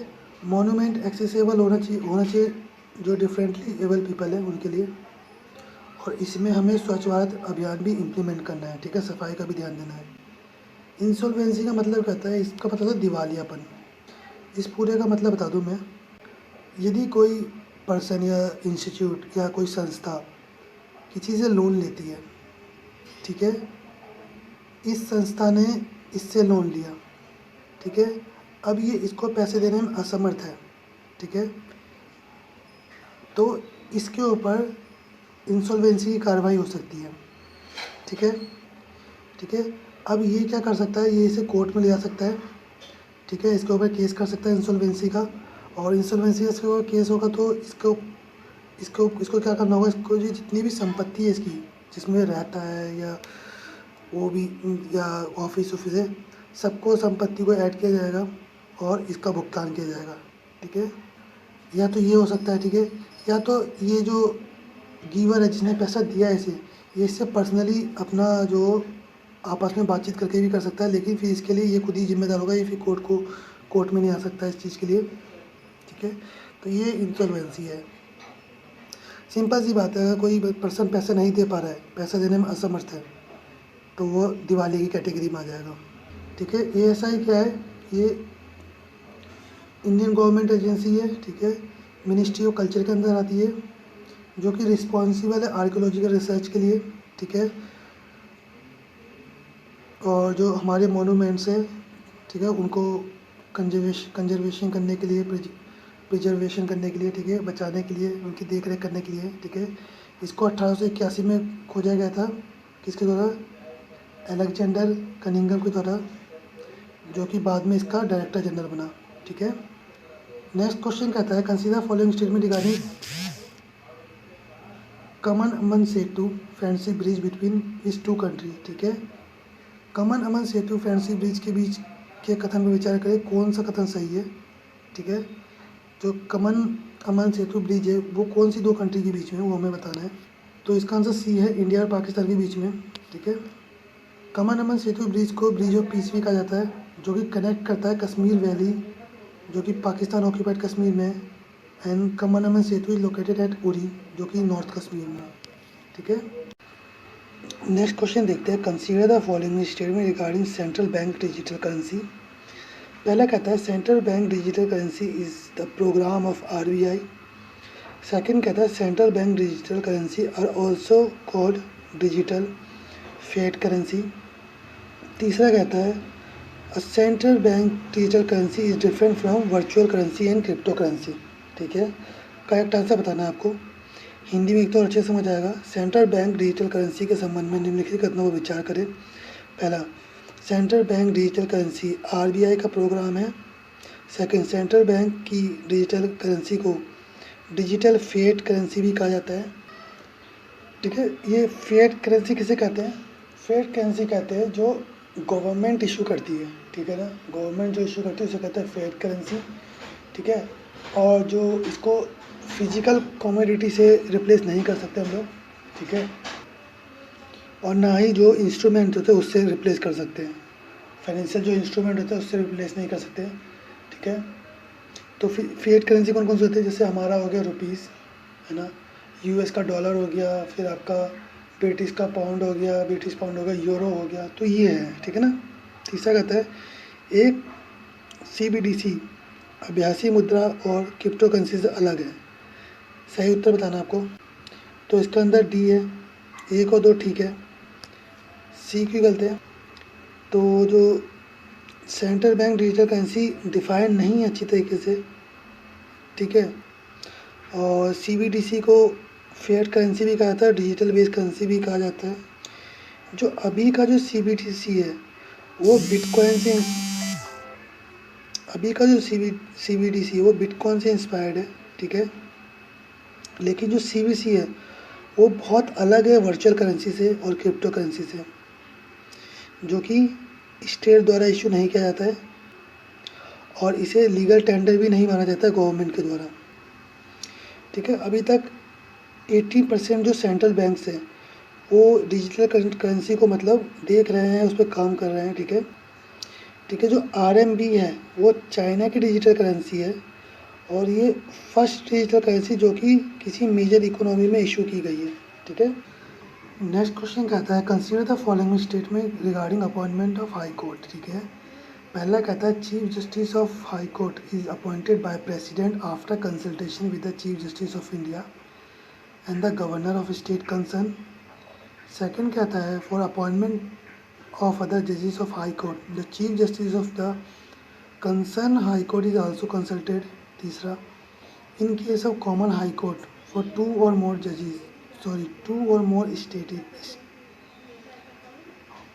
मोर states all decisions are in the hand of president. Correct answer बताना आपको, हिंदी में तो अच्छे समझ आएगा। उच्च न्यायालय के न्यायाधीशों की नियुक्ति के संबंध में कथन पर विचार करें। पहला उच्च न्यायालय के मुख्य न्यायाधीश की नियुक्ति राष्ट्रपति द्वारा भारत के मुख्य न्यायाधीश और संबंधित राज्यों के राज्यपाल के परामर्श से की जाती है। सेकंड उच्च न्यायालय के न्यायाधीश उच्च न्यायालय के अन्य न्यायाधीशों की नियुक्ति के लिए संबंधित उच्च न्यायालयों के मुख्य न्यायाधीश से भी परामर्श किया जाता है। दो या दो से अधिक राज्यों के लिए एक सामान्य उच्च न्यायालय के मामले में सभी निर्णय राष्ट्रपति के हाथ में होते हैं। सही उत्तर बताना आपको, वीडियो पॉज करके आंसर दीजिए। तो दोस्तों इसका आंसर है डी, एक और दो ठीक है। तीसरा क्यों गलत है देखते हैं। तीसरा इसलिए गलत है कि जो कॉमन हाई कोर्ट होते हैं, ठीक है, दो या दो से अधिक जजेस के, उसमें गवर्नर का कंसल्टेशन लेना बहुत जरूरी है प्रेसिडेंट के द्वारा, ठीक है। जो हाई कोर्ट ओरिजिनेट हुआ था सबसे पहले कहाँ हुआ था, 1862 में हुआ था। कहाँ हुआ था, कलकत्ता, बॉम्बे, मद्रास में, ठीक है। हाई कोर्ट सबसे पहले हुआ था 1862 में। कहाँ हुआ था, कलकत्ता, बॉम्बे, मद्रास में। और 7th अमेंडमेंट एक्ट हुआ था 1956 में, जब पार्लियामेंट में कहा गया था कि एक कॉमन हाई कोर्ट होना चाहिए, ठीक है, दो या दो से अधिक स्टेट में या यूनियन टेरिटरी और स्टेट में, ठीक है, कॉमन हाई कोर्ट स्टेबलाइज हुआ था। अगर हाई कोर्ट की बात करें तो आर्टिकल 214 से 231 पार्ट 6 में मेंशन है, ठीक है, जहां इंडिपेंडेंस और जुरिडिक्शन की बात होती है। कॉन्स्टिट्यूशन ने कभी भी स्पेसिफाई नहीं किया है हाई कोर्ट के स्ट्रेंथ को। ये जितनी भी पावर है प्रेसिडेंट के विवेक पर निर्भर करती है, मतलब डिस्क्रिप्शन पे निर्भर करती है, ठीक है। प्रेसिडेंट ही है जो हाई कोर्ट के स्ट्रेंथ को टाइम टू टाइम डिटरमाइन करते हैं, depending upon the workload, work कितना है उसके ऊपर निर्भर करता है।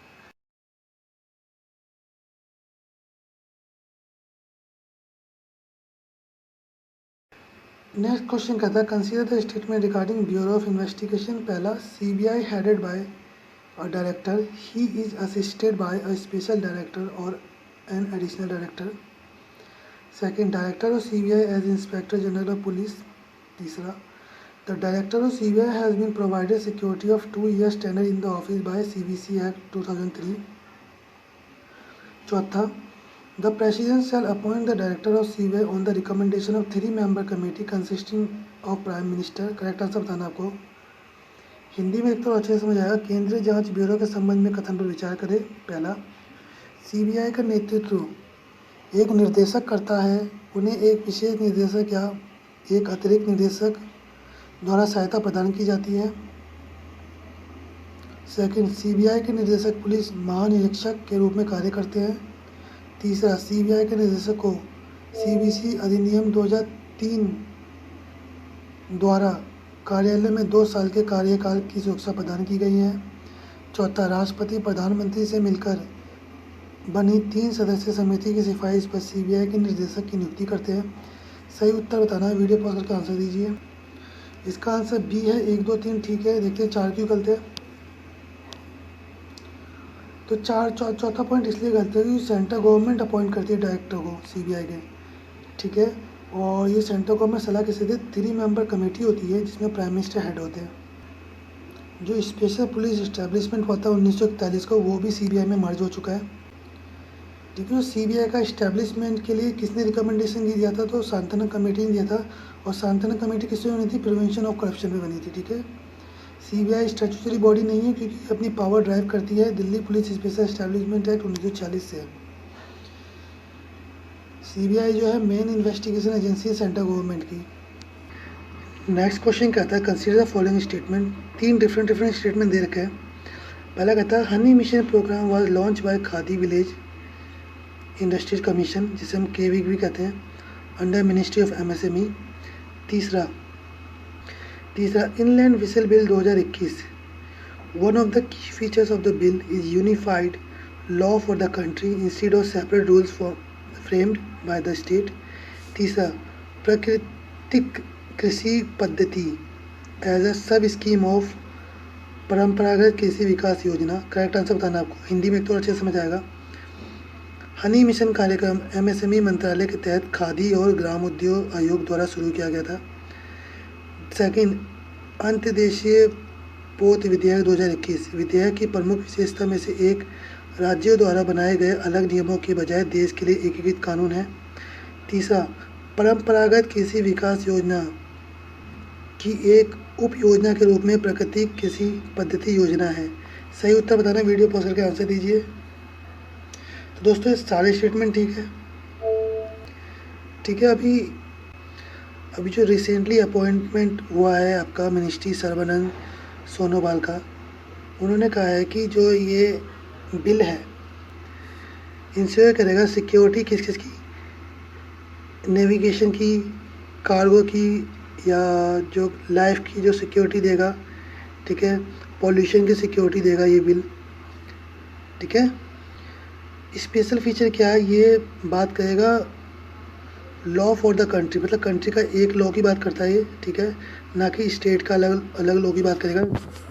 लॉ लागू होगा जो सारे स्टेट पे, जो भी कोस्टल रीजन के स्टेट होंगे उन सब पे लागू होगा, ठीक है, ठीक है। सारे स्टेट और यूनियन टेरिटरी पे लागू होगा ये बिल, ठीक है। इस बिल में एक चीज़ मेंशन है कि अब स्टेट से स्पेशल परमिशन नहीं लेनी होगी, किसके रिगार्डिंग नेविगेशन के रिगार्डिंग, या जो आपका कार्गो आ रहा है उसके रिगार्डिंग, ये सेंटर ही हैंडल करेगा सारे काम। हनी मिशन प्रोग्राम लॉन्च हुआ था केविक के द्वारा अंडर मिनिस्ट्री ऑफ एमएसएमई 2017-18 के बीच में। ये जो इनिशिएटिव है आत्म भारत के लिए इनिशिएटिव तैयार किया गया था।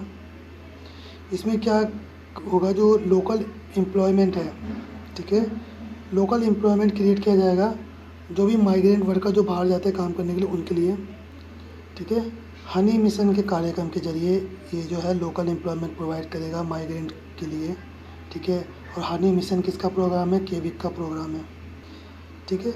हनी मिशन लॉन्च किया गया था 3 साल पहले केविक के द्वारा। इसका एम क्या था कि एम्प्लॉयमेंट जनरेट करना फार्मर के द्वारा, आदिवासी के द्वारा, वीमेन के द्वारा, ठीक है, एम्प्लॉयमेंट जनरेट करना फार्मर के लिए, आदिवासी के लिए, वुमेन के लिए, जो भी अनएम्प्लॉयमेंट यूथ है उनके लिए। तो गवर्नमेंट जो है वो इम्प्लीमेंट करिए भारतीय प्राकृतिक कृषि पद्धति। ये BPKP की एक सब स्कीम है, किसकी, PKVY की, परंपरागत कृषि विकास योजना की सब स्कीम है। और इस स्कीम का काम क्या है, इंडिजीनियस जो प्रैक्टिस है उसको प्रमोट करना, ठीक है। इस स्कीम में क्या होगा, जो सिंथेटिक केमिकल इनपुट्स है उसका बहिष्कार करना, उसको रोकना और प्रमोट करना फार्म बायोमास को, और उसका रिसाइकल करना, ठीक है, ये इसका एम है। नेक्स्ट क्वेश्चन कहता है consider the statement regarding new more island, ठीक है, ये 4 स्टेटमेंट दे रखा है। It is a disputed island between south Korea and north Korea, it is a disputed island between Japan and China, it is disputed island between India and Bangladesh, it is disputed island between Australia and New Zealand, ठीक है, ये statement दे रखा है।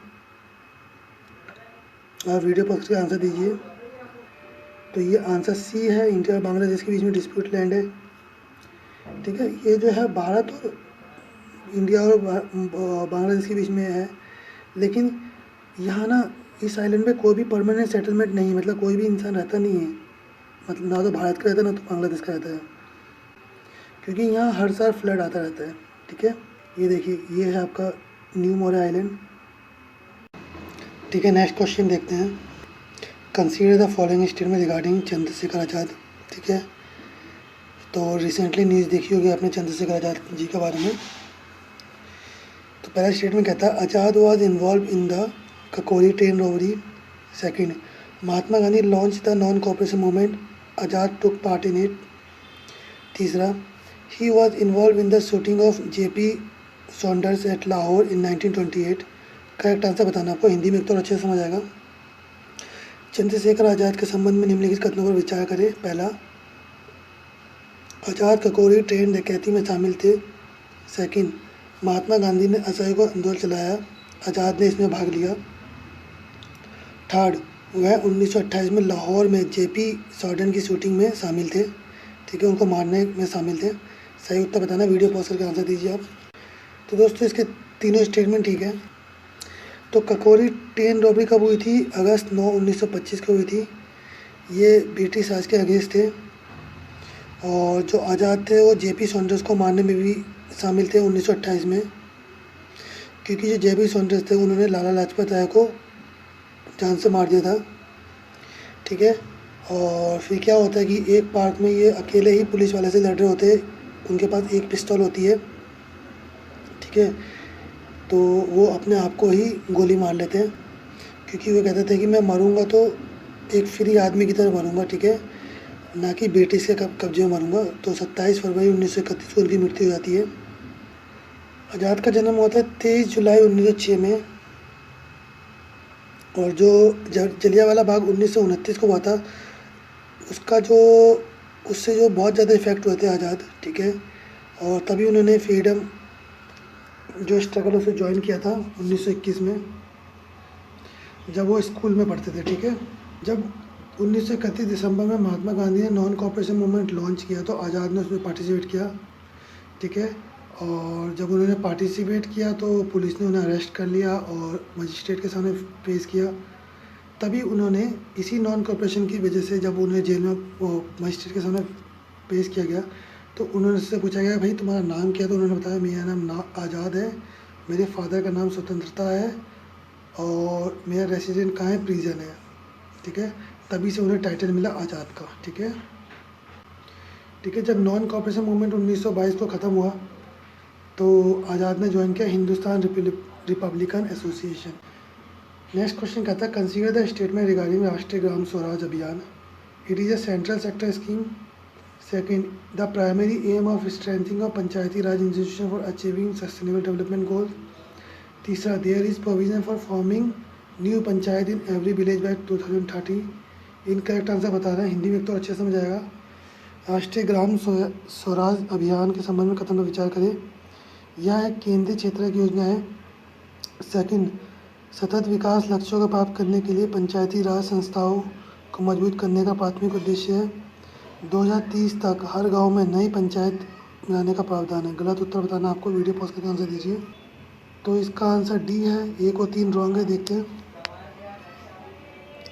तो ये scheme जो है centrally sponsored scheme है, और इस स्कीम के अंदर क्या है कि राष्ट्रीय ग्राम स्वराज अभियान के अंदर कि ऐसा कोई प्रोविज़न नहीं है कि न्यू पंचायत का फॉर्मेशन किया जाए, ठीक है। राष्ट्रीय ग्राम स्वराज अभियान को अब क्या कहा जा रहा है कि इसे सभी स्टेट और यूनियन टेरिटरी में लॉन्च किया जा रहा है, और इसका प्राइमरी एम क्या होगा पंचायती राज इंस्टीट्यूशन को स्ट्रेंथ करना, ठीक है, सस्टेनेबल डेवलपमेंट गोल को अचीव करना, ये इसका एम होगा। राष्ट्रीय ग्राम स्वराज अभियान मिनिस्ट्री ऑफ पंचायती राज के अंदर आता है, ठीक है। नेक्स्ट क्वेश्चन कहता है consider the statement regarding national human right commission. पहला कहता है the chairperson and member are appointed by the president on the recommendation of a 6-member committee consisting of the Prime Minister. Second, the chairman and member hold office for term of 5 years or until they attain the age of 70 years, whichever is earlier. Correct answer बताना है। हिंदी में एक तो अच्छे समझ आएगा। राष्ट्रीय मानव अधिकार आयोग के संबंध में कथन पर विचार करें। पहला कहता है अध्यक्ष और सदस्यों की नियुक्ति। अध्यक्ष और सदस्य 5 साल की अवधि के लिए 70 वर्ष की आयु प्राप्त करने तक जो भी पहले हो तक पद धारण करते हैं। सही उत्तर बताना, वीडियो पॉज करके आंसर दीजिए आप। तो इसका आंसर ए है, पहला स्टेटमेंट ठीक है। दूसरा देखते हैं क्यों गलत है। जो चेयरमैन और मेंबर होते हैं वो 3 साल के लिए ऑफिस को होल्ड करते हैं, ठीक है, और 70 साल तक जो भी पहले हो तब तक होल्ड करते हैं। नेशनल ह्यूमन राइट्स कमीशन एक स्टैट्यूटरी बॉडी है, ठीक है, जो 1993 में स्टेबलाइज हुई थी। ये एक मल्टी मेंबर बॉडी जिसमें चेयरपर्सन और 5 मेंबर है। चेयरपर्सन शुड भी होना चाहिए retired chief justice of India और जज of Supreme court and member should भी सर्विंग अ रिटायर्ड जज ऑफ सुप्रीम कोर्ट होना चाहिए। मेंबर होना चाहिए रिटायर्ड जज ऑफ सुप्रीम कोर्ट और serving retired chief justice of high court होना चाहिए। 3 पर्सन होने चाहिए जिसमें से एक वुमेन नेसेसरी है, जिनके पास स्पेशल नॉलेज होनी चाहिए ह्यूमन राइट्स के रिगार्डिंग, ठीक है, ठीक है। कमीशन के पास 7 एक्स ऑफिशियल मेंबर भी होते हैं। कौन कौन से होते हैं? The chairperson of national commission of minority, national commission for SC, national commission for ST, national commission for women, national commission for backward classes, national commission for protection of child rights and national commission for person with disability, ठीक है। ये x official member भी होते हैं इसमें। Next question कहता है consider following statement regarding national security council. पहला कहता है national security council of India is an executive government agency task with advising the prime minister office. Second, vice chairperson of NITI Aayog are member of the national security council. तीसरा, national security council is the apex body of the 3-tiered structure of the national security management system in India. Correct answer बताना आपको, हिंदी में तो अच्छे समझ आएगा। राष्ट्रीय सुरक्षा परिषद के संबंध में निम्नलिखित कथनों पर विचार करें। पहला, भारत की राष्ट्रीय सुरक्षा परिषद एक सरकारी एजेंसी है जिसे प्रधानमंत्री कार्यालय को सलाह देने का काम सौंपा गया है। सेकंड, नीति आयोग के उपाध्यक्ष राष्ट्रीय सुरक्षा परिषद के सदस्य हैं, ठीक। तीसरा कहता है NSC भारत में राष्ट्रीय सुरक्षा प्रबंधन प्रणाली की त्रिस्तरीय संरचना की शीर्ष निकाय है। सही उत्तर बताना, वीडियो पॉज करके आंसर दीजिए आप। तो इसका आंसर सी है, तीनों स्टेटमेंट ठीक है, ठीक है। नेशनल सिक्योरिटी काउंसिल एक अपेक्स बॉडी है, ठीक है। ये 3 टायर्स क्या होते हैं? 3 टायर्स होते हैं, स्ट्रेटेजिक पॉलिसी ग्रुप होते हैं, स्ट्रेटेजिक पॉलिसी ग्रुप होते हैं, ठीक है। और फिर दूसरा होता है नेशनल सिक्योरिटी एडवाइजर बोर्ड होते हैं, और तीसरा होता है secretariat from the joint intelligence committee, ठीक है। इसी को 3 टायर कहते हैं। और NSC क्या है? इसी की अपेक्स बॉडी है, इसके शीर्ष पे काम करता है, ठीक है। इन तीनों के स्ट्रेटेजिक पॉलिसी ग्रुप क्या है? ये first level of the 3 structure of the national security council है। जो नेशनल सिक्योरिटी काउंसिल है, नेशनल सिक्योरिटी काउंसिल क्या है? यहाँ पे है, ठीक है। नेशनल सिक्योरिटी काउंसिल ये रहा, ठीक है। ये इसका 3 पॉइंट है, 1 2 3, ठीक है। तो पहले लेवल पे क्या है? स्ट्रेटेजिक पॉलिसी ग्रुप है, ठीक है। और जो भी फैसले NSC लेता है वो इसी के उसके सेंटर में रख के लेता है, ठीक है। और आपके जो नेशनल सिक्योरिटी एडवाइज़र कौन है अभी? अजीत डोभाल जी हैं, ठीक है, चेयरमैन है ग्रुप के। प्रधानमंत्री किस किस को हेड करते हैं? Ministry of personnel public grievance and pension को, डिपार्टमेंट ऑफ एटॉमिक एनर्जी को, डिपार्टमेंट ऑफ स्पेस को, और भी ऑल इम्पोर्टेंट पॉलिसी इश्यूज़ होते हैं उसको भी हैंडल करते हैं, ठीक है। All important policy issue and all other portfolio which not allocated to enemies, ठीक है। जो भी पोर्टफोलियो या इशू मिनिस्ट्री को एलोकेट नहीं है उसको भी प्रधानमंत्री हेड कर सकते हैं, ठीक है। तो ये बहुत वाइड टर्म हो गया है। नेक्स्ट क्वेश्चन कहता है consider the statement regarding Sagar island. पहला, Sagar island is an island in which Ganga delta lying on the continental shelf of Bay of Bengal. Second, it lies at the mouth of Hooghly River. तीसरा, Sagar Island is not a part of Sundarban but though it has the mangrove forest. Correct answer बताना आपको। हिंदी में एक तो अच्छे से समझ आएगा। सागर द्वीप के संबंध में कथन पर विचार करें। पहला, सागर द्वीप गंगा डेल्टा में एक द्वीप है जो बंगाल की खाड़ी के महाद्वीप सेल पर स्थित है। सेकंड, हुगली नदी के मुहाने पर स्थित है। थर्ड, सागर द्वीप सुंदरवन का हिस्सा नहीं है, हालांकि इसमें मैंग्रोव वन है। ठीक है, सही उत्तर बताना है आपको। वीडियो पॉज करके आंसर दीजिए। तो इसका आंसर ए है, 1 और 2 ठीक है। ठीक है, सागर आइलैंड जो है सुंदरवन का पार्ट है और इसमें कोई टाइगर हैबिटेशन नहीं है, ना ही कोई मैंग्रोव फॉरेस्ट है। सागर आइलैंड क्या है, गंगा डेल्टा में है। ठीक है, जो कि लाइंग करता है continental shelf off Bay of Bengal, Kolkata के साउथ में है सागर आइलैंड। सागर आइलैंड जो है सुंदरवन का पार्ट है, लेकिन इसमें कोई टाइगर हैबिटेशन नहीं है, ना ही मैंग्रोव फॉरेस्ट है, आपको पता ही चल गया। ये आइलैंड फेमस किस लिए? ये हिंदू पिलग्रिम्स के लिए फेमस है। हर साल मकर संक्रांति को 14 जनवरी को थाउजेंड्स ऑफ हिंदू जाते हैं वहाँ पे। ठीक है, और पानी में डुबकी लगाते हैं। ठीक है, वहाँ पे एक टेम्पल है, कपिल मुनि टेम्पल करके। ठीक है, वहाँ पे पूजा की जाती है। ये देखिए आपका ये रहा सागर आइलैंड, ये आपका हुगली रिवर है। ठीक है, नेक्स्ट क्वेश्चन देखिए, consider the following statement regarding Dholavira. ठीक है, in Dholavira stone was used in construction. In Dholavira the entire settlement was forfeited and section within the town were also separated by walls. तीसरा statement क्या था? There is no evidence of water reservoir found in Dholavira. Correct answer बताना है आपको। हिंदी में देखते हो और अच्छे से समझ आएगा। धोलावीरा के संबंध में निम्नलिखित तथ्यों पर विचार करें। पहला, धोलावीरा में निर्माण में पत्थर का इस्तेमाल किया गया था। सेकंड, धोलावीरा में पूरी बस्ती को क्लियर कर दिया गया था और शहर के भीतर के हिस्से भी दीवारों से अलग हो गए थे। तीसरा स्टेटमेंट क्या था? धोलावीरा में जलाशयों के मिलने का कोई प्रमाण नहीं मिलता। ठीक है, करेक्ट आंसर बताना है आपको। आप वीडियो पॉज करके आंसर दीजिए। तो दोस्तों इसका आंसर ए है। ठीक है, 1 और 2 ठीक है। थर्ड क्यों गलत है? तो वाटर रिजर्वायर तो मिला था धोलावीरा में, जो कि स्टोर किया जाता था एग्रीकल्चर। ठीक है, धोलावीरा कहाँ लोकेटेड है? तो रन ऑफ कच्छ में है। ठीक है, जहाँ की जो वहाँ पर जो था आपका फ्रेश वाटर मिलता था और फर्टाइल सॉइल है। ठीक है ना। देखो, हड़प्पन सिटीज़ में जो प्लेसेस थे मोस्टली वो डिवाइडेड थे 2 भाग में। ठीक है, लेकिन धोलावीरा में कितने पार्ट में डिवाइड थे? 3 पार्ट में। ठीक है, और हर पार्ट जो घिरा हुआ था स्टोन वॉल से घिरा हुआ था, जिसमें आपका गेटवे के थ्रू एंट्रेंस होता था। ठीक है, गेटवे के थ्रू एंट्रेंस होता था उसका।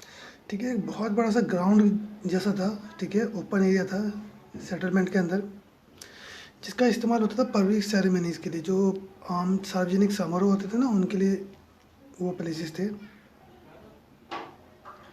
वाटर रिजर्वर का वो पता ही चल गया था, मिला था वहाँ पे। ठीक है, बहुत सारे स्टोन के स्ट्रक्चर मिले हैं धोलावीरा में, जिससे ये पता चलता है कि इंडस वैली के लोग जो थे स्टोन का यूज़ करते थे कंस्ट्रक्शन के काम के लिए। धोलावीरा में जो सेटलमेंट था वो पूरा फॉरफिटेड था। ठीक है, किलेबंदी थी उसकी। वैसा ही लोथल का भी था। ठीक है, स्पेशलाइज ड्रिल मिले हैं वहाँ पे। कहाँ मिले? चनुदारो, लोथल और धोलावीरा में मिले। ठीक है, नेक्स्ट क्वेश्चन कहता है, consider the statement regarding international monetary fund. पहला, it headquarter in Washington DC। ठीक है, second, India share holding of more than 5%, it based on voting share. तीसरा, India is a founder member of IMF। Correct answer बताना है। एक बार हिंदी में देखते हैं और अच्छे से समझ आएगा। अंतर्राष्ट्रीय मुद्रा कोष के संबंध में कथन पर विचार करें। पहला, इसका मुख्यालय वाशिंगटन DC में है। सेकंड, भारत की हिस्सेदारी 5% से अधिक है, ये वोटिंग शेयर पर आधारित है। तीसरा, भारत IMF का संस्थापक सदस्य है। सही उत्तर बताना है आपको। वीडियो पॉज करके आंसर दीजिए। तो दोस्तों इसका आंसर सी है, 1 और 3 ठीक है। अच्छा, बी क्यों गलत है? देखिए, इंडिया का जो कोटा है ना IMF में, वो कितना है? उसकी वैल्यू SDR में होती है। ठीक है, IMF में जो भी पैसा होता है वो SDR कहलाता है। ठीक है, 13,114.4 मिलियन है डॉलर है, ठीक है, जो कि इंडिया को कितना देता है शेयर होल्डिंग 2.75%, ठीक है। तो ये इंडिया की है, तो ये 5% से कम है, ये ठीक नहीं है, ठीक है, 2.575 है। एक बार आप गूगल पे सर्च करके देख लेना, ठीक है। ये बेस्ड होता है वोटिंग शेयर पे। देखिए वर्ल्ड इकोनॉमिक आउटपुट और ग्लोबल फाइनेंशियल स्टेबिलिटी, ये रिपोर्ट किसकी है, आईएमएफ निकालता है, ठीक है। ठीक है, जो कोविड सेकेंड की जो सेकेंड वेव ने जो हिट किया है आईएमएफ को, तो इसमें क्या कहा गया है कि देखिए विकास के दर को 9.5% कर दिया गया है। नेक्स्ट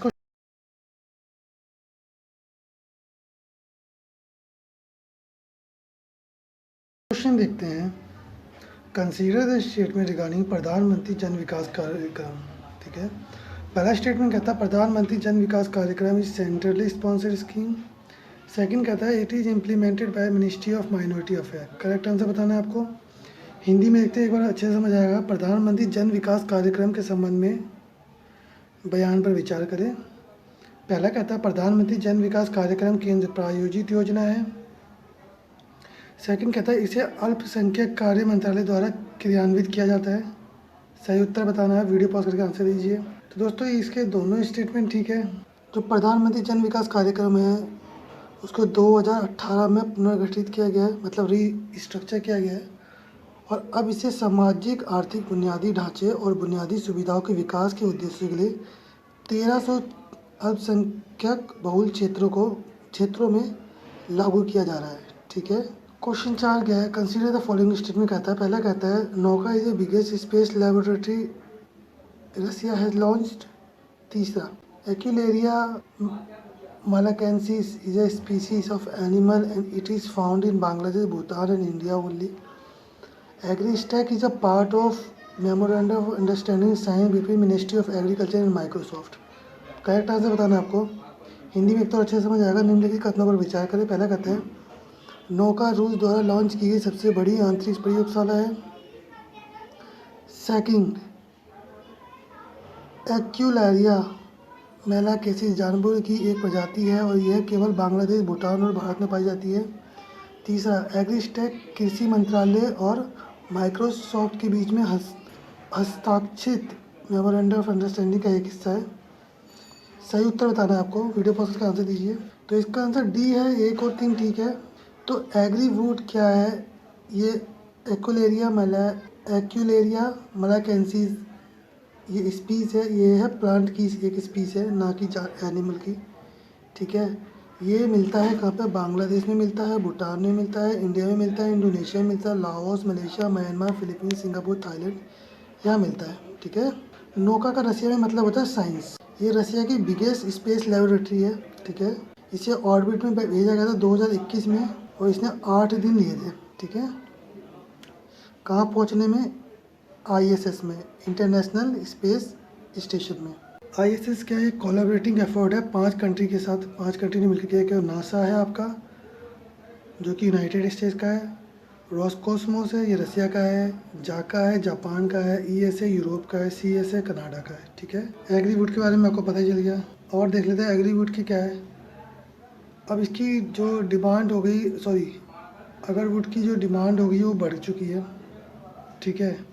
एग्रीस्टेक क्या है, एग्रीस्टेक आपको फार्मर को प्रोवाइड करेगा यूनिफाइड प्लेटफॉर्म, ठीक है, ताकि जो फार्मर को एंड टू एंड सर्विस मिल सके, किसमें, एग्रीकल्चर फूड वैल्यू चेन में, ठीक है, ताकि फार्मर को कोई भी चीज़ सप्लाई करने में, बेचने में कोई दिक्कत ना हो, ठीक है। इसमें क्या होगा, एक डिजिटल डाटाबेस तैयार किया जाएगा फार्मर का, ठीक है। कौन कौन से फार्मर होंगे, वो फार्मर जिनके पास खुद की ज़मीन नहीं है, ठीक है, और पुअर फार्मर, उनका एक डेटाबेस तैयार किया जाएगा। इसमें कौन हेल्प करेगा, इसमें माइक्रोसॉफ्ट हेल्प करेगा, ठीक है। और इससे क्या फ़ायदा होगा, इससे ये फ़ायदा होगा कि जो फार्मर की एफिशिएंसी में इम्प्रूवमेंट आएगा और जो फार्मर का जो वेस्ट होगा वो कम होगा। नेक्स्ट क्वेश्चन कहता है consider the statement regarding Assam share the land boundary with, ठीक है। आसाम बताना है, आसाम किस किस का लैंड बाउंड्री शेयर करता है। बहुत ईजी क्वेश्चन है, वीडियो पॉज करके आप आंसर दीजिए। तो इसका आंसर डी है, सिक्किम के साथ नहीं करता है, ठीक है। देखिए वेस्ट बंगाल, अरुणाचल प्रदेश, मेघालय, त्रिपुरा, नागालैंड, मणिपुर, मिजोरम, ठीक है। एक बार मैप में देख लेते हैं, ये रहा आपका आसाम, ये आपका अरुणाचल प्रदेश, ये आपका नागालैंड जिसकी राजधानी कोहिमा है, ये आपका मणिपुर जिसकी राजधानी इम्फाल है, ये आपका मिजोरम जिसकी राजधानी आइजोल है, फिर आपका ये त्रिपुरा जिसकी राजधानी अगरतला है, फिर आपका मेघालय जिसकी राजधानी शिलोंग है, आसाम के आपका पता है दिसपुर है, और देखिए सिक्किम मेरा, सिक्किम के बीच में असम के बांग्लादेश आता है, सॉरी वेस्ट बंगाल आता है, ठीक है। नेक्स्ट क्वेश्चन कहता है consider the following statement regarding SCO Shanghai cooperation organisation. पहला कहता है संघाई कोऑपरेशन ऑर्गेनाइजेशन और Shanghai pact is a Eurasian political economic and security alliance. तीसरा the head of state council is the supreme decision making body in the SCO। तीसरा कहता है India is the founding member of SCO। Correct answer बताना आपको, video pause कर, sorry correct answer बताना आपको, हिंदी में एक तो अच्छे से समझ आएगा। संघाई सहयोग संगठन के संबंध में निम्नलिखित कथनों पर विचार करें। पहला, संघाई सहयोग संगठन या संघाई पैक्ट एक यूरेशियन राजनीतिक, आर्थिक और सुरक्षा गठबंधन है। सेकंड, राज्य परिषद के प्रमुख SCO में सर्वोच्च निर्णय लेने वाली संस्था है। तीसरा, भारत SCO का संस्थापक सदस्य है। सही उत्तर दीजिए, वीडियो पॉज करके आंसर दीजिए आप। ए को 2 ठीक है, तीसरा की गलती देखते हैं। तो इंडिया इसका फाउंडिंग मेंबर नहीं है, पहली बात। और जो हेड ऑफ स्टेट काउंसिल है ये SCO की सुप्रीम डिसीजन मेकिंग बॉडी है, यही डिसीजन लेती है, ठीक है। ये साल में एक बार मिलती है। ऑर्गेनाइजेशन के रिलेटेड जितने भी इम्पोर्टेंट मैटर होते हैं यही डिसीजन लेती है, यही गाइडेंस देती है उसके ऊपर, ठीक है। और जो मिलिट्री एक्सरसाइज होती है यही कंडक्ट करवाती है कंट्रीज़ के बीच में, ताकि एक कोऑर्डिनेशन बैठे और कोऑपरेशन हो, किसके खिलाफ, टेररिज्म के खिलाफ और जो भी एक्सटर्नल थ्रेट हो उसके खिलाफ, ठीक है। और क्या मेंटेन करिए, रीजनल पीस और स्टेबिलिटी मेंटेन करे, ठीक है। SCO क्या है, एक इंटर गवर्नमेंटल ऑर्गेनाइजेशन है जो कि संघाई में फाउंडेड की गई थी 15 जून 2001 को। अभी SCO में कितने मेंबर है, तो 8 मेंबर है। फाउंडिंग मेंबर कौन कौन से, चाइना, कजाकिस्तान, किर्गिस्तान, रसिया, तजाकिस्तान, उज्बेकिस्तान, ठीक है। इसमें कंफ्यूज मत होना, तुर्कमेनिस्तान नहीं है, ठीक है। और इंडिया और पाकिस्तान 2 मेंबर ये हो गए। ऑब्जर्वर स्टेट कौन कौन से हैं, तो अफ़गानिस्तान, बेलारूस, ईरान, मंगोलिया। और आपका डायलॉग पार्टनर कौन से हैं, Armenia, Azerbaijan, Cambodia, Nepal, Sri Lanka, तुर्की है, ठीक है। मैच द फॉलोइंग बताना को, ये सारीज दी हुई है, ये प्लेसेस दी हुई है, ठीक है। इनको मैच करना है। सॉरी गलत हो गया, ये सारीज यहाँ पे आएगी और प्लेसेस यहाँ पे आएंगे, ठीक है। तो इनको आपको मैच करना है। तो आप वीडियो पॉज करके आंसर दीजिए। तो बताते हैं इसका आंसर C है। तो ये है इसका C आंसर है। और ये जो सारीज है ये इन्हें GI टैग भी मिला हुआ है, ठीक है, तभी ये क्वेश्चन आया हुआ है। नेक्स्ट क्वेश्चन कहता है consider the statement regarding privilege. Privilege के लिए रिगार्डिंग बताना है। President also enjoy parliament privilege who is an integral part of parliament. Parliamentary privilege are social right, immunities and exemptions enjoyed by 2 house of parliament and their committees and their members. Correct answer बताना आपको, हिंदी में थोड़ा सा अच्छे से समझ आएगा। विशेष अधिकार के संबंध में कथन पर विचार करें। पहला, राष्ट्रपति को संसदीय विशेष अधिकार भी प्राप्त है जो संसद का एक अभिन्न अंग है। सेकंड कहता है संसदीय विशेष अधिकार संसद के दोनों सदनों, उनकी समितियों और उनके सदस्यों द्वारा प्राप्त विशेष अधिकार, उन्मुक्तियाँ और छूट है, ठीक है। वीडियो पॉज करके आप आंसर दीजिए, इसका करेक्ट आंसर बताना आपको। तो इसका B आंसर ठीक है, पहला की गलती देखते हैं। देखिए जो प्रिविलेज है ना पार्लियामेंट का, वो प्रेसिडेंट को नहीं मिलता, जबकि प्रेसिडेंट उसका इंटीग्रल पार्ट होता है। क्यों नहीं मिलता, क्योंकि जो प्रेसिडेंट के पास खुद के प्रिविलेज है, ठीक है। कुछ एक्स्ट्रा इन्फॉर्मेशन देख लेते हैं। कलेक्टिव प्रिविलेज क्या होता है हाउस में, ये किसी भी स्ट्रेंजर को हाउस की प्रोसीडिंग से बाहर निकाल सकता है। इस प्रिविलेज में क्या होता है, ये कोर्ट को इंक्वायरी करने से रोक सकता है जब हाउस की प्रोसीडिंग चल रही हो और इसकी कमेटी हो, ठीक। इसके पास अधिकार होता है रिपोर्ट पब्लिश करना, डिबेट करना, प्रोसीडिंग करना, ठीक है। लेकिन ये तब नहीं कर सकते जब कोई सीक्रेट सेटिंग हो। इंडिविजुअल के क्या राइट्स हैं, इन्हें एग्जेम्पशन मिला हुआ ज्यूरी सर्विस से, ठीक है। और ये कुछ भी, और ये अदालत में किसी भी कार्रवाई के लिए उत्तरदायी नहीं होते। देखिए यदि पार्लियामेंट सेशन में है ना, यदि पार्लियामेंट सेशन के अंदर है तो जो इंडिविजुअल की क्या प्रिविलेज है, वो रिफ्यूज़ कर सकते हैं एविडेंस देने के लिए, ठीक है, और एज ए विटनेस के रूप में कोर्ट में उपस्थित होने के लिए मना कर सकते हैं अगर पार्लियामेंटेशन में। तो नेक्स्ट क्वेश्चन कहता है कंसीडर द फॉलोइंग स्टेटमेंट। पहला कहता है tea board is a statutory body under the ministry of commerce. Second कहता है exercise Indira is Indo Russia joint military exercise held at Volgograd Russia. तीसरा academic bank of credit means an academic service mechanism as a digital और virtual online entity. Correct answer बताना आपको, हिंदी में देखते हो अच्छे से समझ आएगा। निम्नलिखित कथनों पर विचार करें। पहला कहता है चाय बोर्ड वाणिज्य मंत्रालय के संवैधानिक निकाय है। नहीं, संवैधानिक नहीं होगा यहाँ पे, ठीक है, ये एक वैधानिक निकाय है, ठीक है। अभ्यास इंद्र रूस के वोल्गोग्राड में आयोजित भारत रूस संयुक्त सैन्य अभ्यास है। तीसरा एकेडमिक बैंक ऑफ क्रेडिट का अर्थ एक डिजिटल या आभासी या ऑनलाइन इकाई के रूप में एक एकेडमिक सेवा तंत्र है। सही उत्तर देना आपको, वीडियो पॉज करके आंसर दीजिए आप। तीनों स्टेटमेंट ठीक है। ऑर्गेनाइजेशन के बारे में बात कर लेते हैं टी बोर्ड के। ये सेंट्रल गवर्नमेंट की स्टैट्यूटरी बॉडी जो कि मिनिस्ट्री ऑफ कॉमर्स के अंडर काम करती है। बोर्ड में कितने मेंबर है? 31 मेंबर है इंक्लूडिंग चेयरमैन। कौन कौन शामिल है इसमें? मेंबर ऑफ पार्लियामेंट शामिल है, टी प्रोड्यूसर शामिल है, टी ट्रेडर्स शामिल है, टी ब्रोकर शामिल है। तो ये सब इतने लोग इसमें शामिल हैं। अभी 12th एडिशन हुआ है Indo Russia joint military exercise का, जिसे हम इंदिरा 21 कह रहे हैं, जो कि रसिया में हुआ है, ठीक है। किसके अगेंस्ट है? इंटरनेशनल टेरर ग्रुप के अगेंस्ट है। नेक्स्ट क्वेश्चन कहता है consider the statement regarding hope island it is situated in. आपको बताना होप आइलैंड कहाँ सिचुएटेड है। वीडियो पॉज करके आंसर दीजिए आप। तो होप आइलैंड आपका बे ऑफ बंगाल में है। ये रहा, यदि आपको दिख रहा होगा तो ये होप आइलैंड है आपका। आंध्र प्रदेश आपका ये रहा, तो आंध्र प्रदेश में ये देखिए।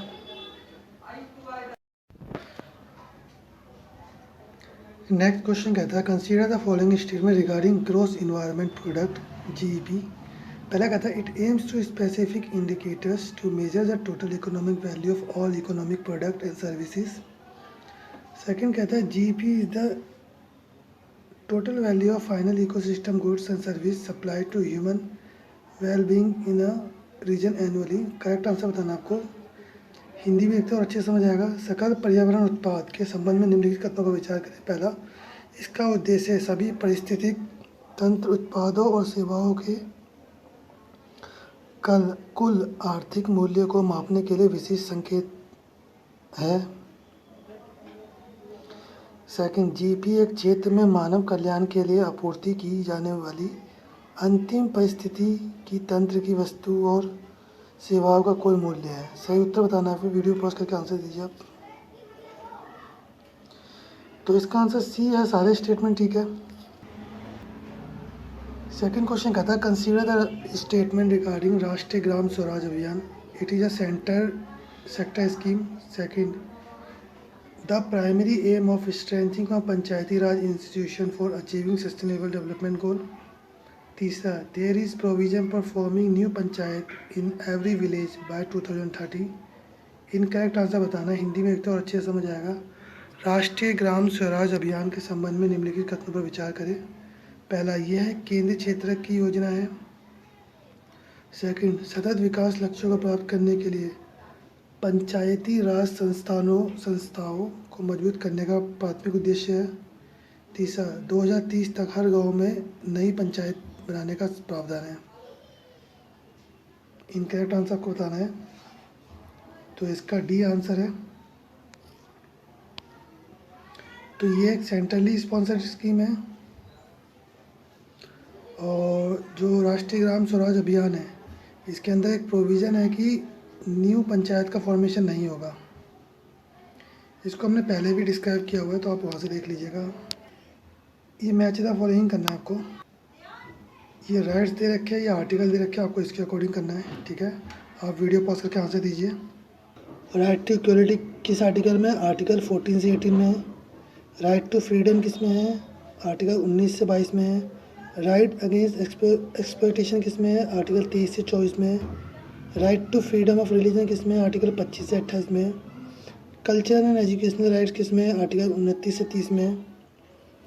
राइट टू कॉन्स्टिट्यूशनल रेमिडीज किस में है? आर्टिकल 32 में, ठीक है। फंडामेंटल राइट्स किस में है? कॉन्स्टिट्यूशन के पार्ट 3 में, आर्टिकल 12 से 35 के बीच में। ठीक है। इसको क्या कहा जाता है? मैग्ना कार्टा, इंडिया का मैग्ना कार्टा भी कहा जाता है, ठीक है। फंडामेंटल राइट्स क्या गया, गारंटी किया जाता है कॉन्स्टिट्यूशन के द्वारा ऑल पर्सन को without any discrimination. Fundamental rights का मतलब क्या है? प्रमोट करना पॉलिटिकल डेमोक्रेसी के आइडिया को, ठीक है। राइट टू प्रॉपर्टीज़ को डिलीट किया गया था फंडामेंटल राइट से 44 कॉन्स्टिट्यूशन अमेंडमेंट एक्ट 1978 में, ठीक है। ओरिजिनली जब कॉन्स्टिट्यूशन बना था तो 7 फंडामेंटल राइट्स थे, ठीक है। फोर्थ क्वेश्चन कहता है कंसीडर द फॉलोइंग स्टेटमेंट। ये कहता है periodic labours force survey report release by economic survey of India. Second कहता है रुद्रेश्वर टेम्पल, जिसे हम कहते हैं Ramappa temple, is located at Mulugu district Telangana and constructed during the region of the Kakatiya empire. तीसरा north stream 2 pipeline is a gas pipeline between Russia and Germany. Correct answer बताना है, हिंदी में तो अच्छे समझ आएगा। निम्नलिखित कथनों पर विचार करें। पहला, आवधिक श्रम बल सर्वेक्षण रिपोर्ट भारतीय आर्थिक सर्वेक्षण द्वारा जारी किया जाता है। सेकंड, रुद्रेश्वर मंदिर, जिसे हम रंपा मंदिर भी कहते हैं, तेलंगाना के मुलुग जिले में स्थित है और काकटिया साम्राज्य के शासनकाल के दौरान बनाया गया था। तीसरा, नॉर्थ स्ट्रीम 2 पाइपलाइन रूस और जर्मनी के बीच गैस पाइपलाइन है, ठीक है। आपको सही आंसर बताना है, वीडियो पॉज करके आंसर दीजिए। तो इसका आंसर बी है, 2 और 3 ठीक है, पहला क्यों गलत है? जो आपका पीरियोडिक लेबर्स फोर्स सर्वे है वो रिलीज किया जाता है एनएसओ के द्वारा, ठीक है। ठीक है, तो अभी एक रिपोर्ट रिलीज की गई है एनएसओ के द्वारा, जो कि जुलाई 2019 से जून 2020 के बीच में है, एनएसओ द्वारा आयोजित। रिपोर्ट के अनुसार क्या कहा गया है? ये कहा गया कि 2019-20 में बेरोजगारी दर गिरकर 4.8% हो गई है। 2018-19 में ये 5.8% और 2017-18 में 6.1% थी, ठीक है। ये अभी रिपोर्ट आई है। जो ministry of static and programme है, ठीक है, ये कब बनी थी? ये बनी थी 1999 में। कब? 2 डिपार्टमेंट का मर्जर होता है इसमें, एक department of static and department of programme implementation, इन दोनों का मर्जर होकर ये बना था स्टैटिक वाला ministry of static and programme implementation, ठीक है। इस मिनिस्ट्री में 2 विंग्स हैं, एक जो है स्टैटिक के रिलेटेड है, दूसरा प्रोग्राम के रिलेटेड है, ठीक है। प्रोग्राम को इम्प्लीमेंट कैसे करना है उसके रिलेटेड है। जो स्टैटिक विंग्स है उसे कहते हैं national static officer, national statistical office, ठीक है। इसमें कौन कौन शामिल है? इसमें सेंट्रल स्टैटिक ऑफिस शामिल है, स्टैटिकल ऑफिस शामिल है। दूसरा computer centre and national sample survey office शामिल है, ठीक है। प्रोग्राम इम्प्लीमेंटेशन 3 डिवीजन में डिवाइड है, ठीक है। पहला है 20 पॉइंट प्रोग्राम, सेकंड है infrastructure monitoring and project monitoring, third है member of parliament local area development scheme, ठीक है। और ये आपको पता चलेगा पीरियोडिक लेबर फोर्स सर्वे कौन रिलीज करता है? एनएसओ। रामपा टेम्पल क्या है? ये यूनेस्को वर्ल्ड हेरिटेज साइट में है, ये एक्स्ट्रा इन्फॉर्मेशन है, बाकी अपने स्टेटमेंट में देख लिया था। इसे काकटिया एम्पायर डायनेस्टी ने बनाया था, ठीक है, उन्हीं के शासनकाल में बनाया गया था। जो मेन देवता है इस टेम्पल में उन्हें कहते हैं रामलिंगेश्वर स्वामी कहते हैं, ठीक है। और बात करते हैं आपका जो नॉर्थ 2 गैस पाइपलाइन था ना, वो रसिया और जर्मनी के बीच में, ये कैरी करेगा 55 billion cubic metre gas per year, ठीक है। हमें सिर्फ इतना ही जानना है। क्वेश्चन 5 कहता है consider the statement regarding wheeler island, ठीक है। व्हीलर आइलैंड के बारे में बताना है। पहला कहता है the integrated test range missile testing facility is located on the island. Second, it is an island off the coast of Orissa, ठीक है। इनकरेक्ट आंसर बताना है, हिंदी में देखते हैं। एकीकृत परीक्षण रेंज मिसाइल परीक्षण सुविधा द्वीप पर स्थित है। सेकंड, यह उड़ीसा के तट पर एक द्वीप है। गलत उत्तर बताना आपको, वीडियो पॉज करके आंसर दीजिए। तो इसका आंसर डी है, दोनों स्टेटमेंट एक्चुअली में ठीक है। जो अब्दुल कलाम आइलैंड जो है हमारा, वो पहले व्हीलर आइलैंड था, ठीक है, जो कि उड़ीसा के कोस्ट में है। आप यहाँ देख सकते हैं, ये आपका उड़ीसा, ये आपका आइलैंड है, ठीक है। Consider the following statement regarding foreign contribution regulation act 2020, ठीक है। पहला कहता था, bill adds that any person seeking prior permission, registration और renewal of registration must provide the Aadhaar number of all its office bearers. Second, foreigners are not allowed to accept foreign contribution. Correct answer बताना है, हिंदी में एक तो अच्छे समझ आएगा। विदेशी अंशदान संशोधन अधिनियम 2020 के संबंध में निम्नलिखित कथनों पर विचार करें। पहला कहता है, बिल में कहा गया है कि कोई भी व्यक्ति जो पूर्व अनुमति पंजीकरण या पंजीकरण का नवीनीकरण चाहता है, उसे अपने सभी पदाधिकारी का आधार नंबर प्रदान करना होगा। सेकंड, विदेशियों को विदेशी अंशदान स्वीकार करने की अनुमति नहीं है। सही उत्तर बताना है, वीडियो पॉज करके आंसर दीजिए आप। तो इसका पहला स्टेटमेंट ठीक है।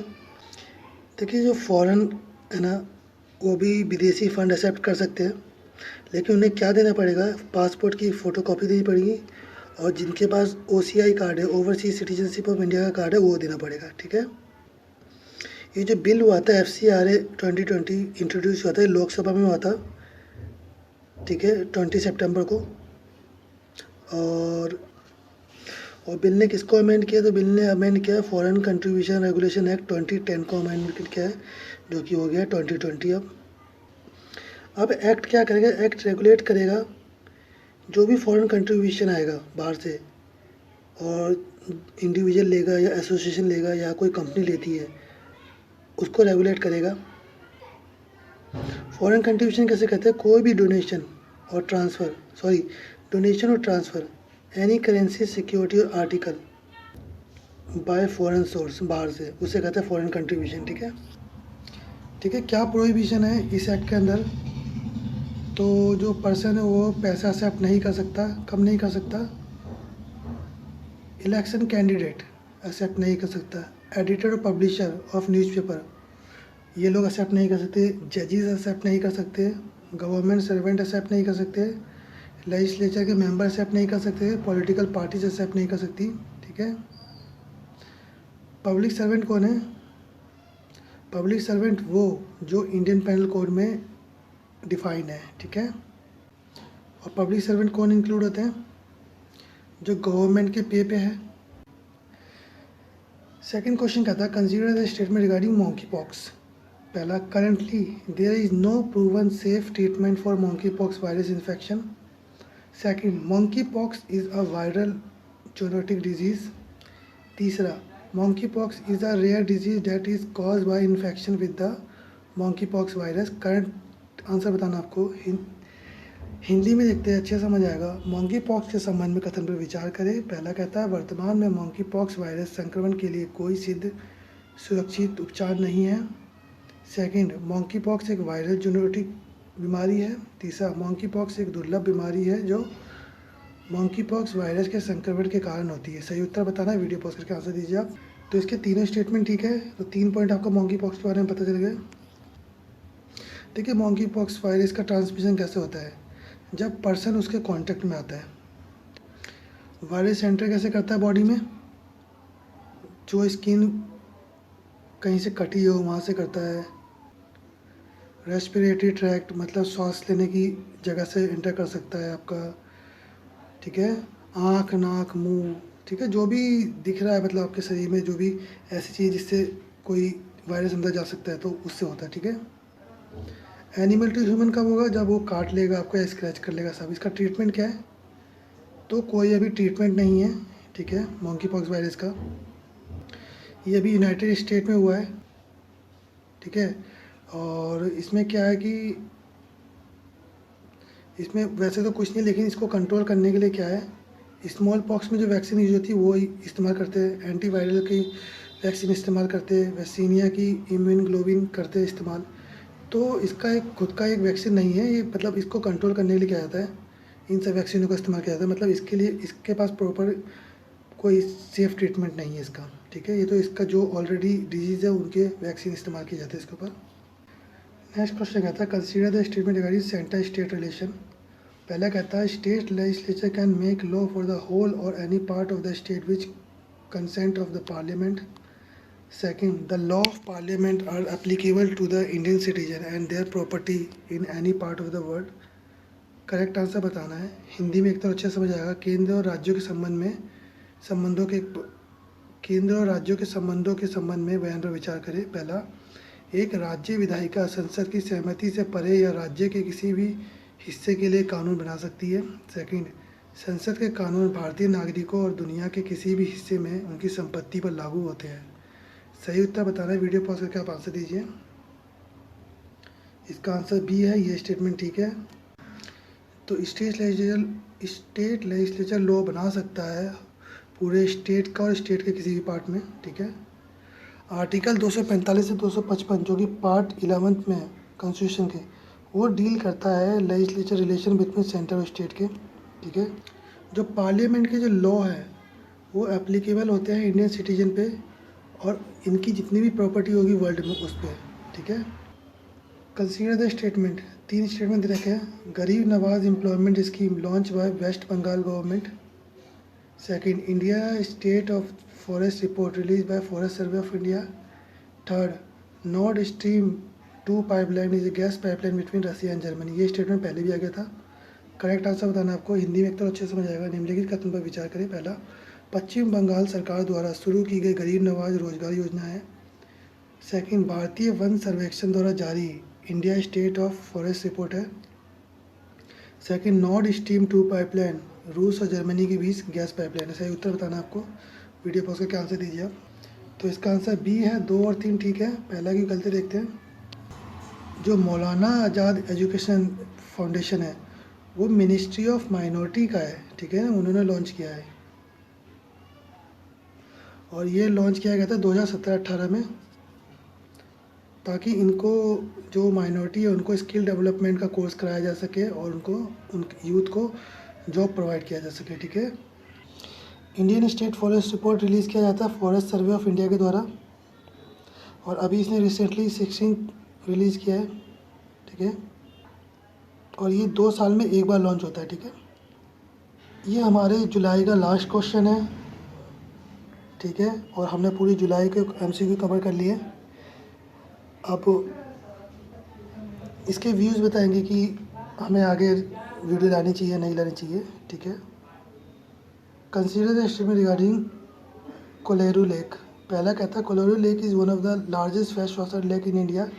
Second, it is located between Krishna and Godavari deltas.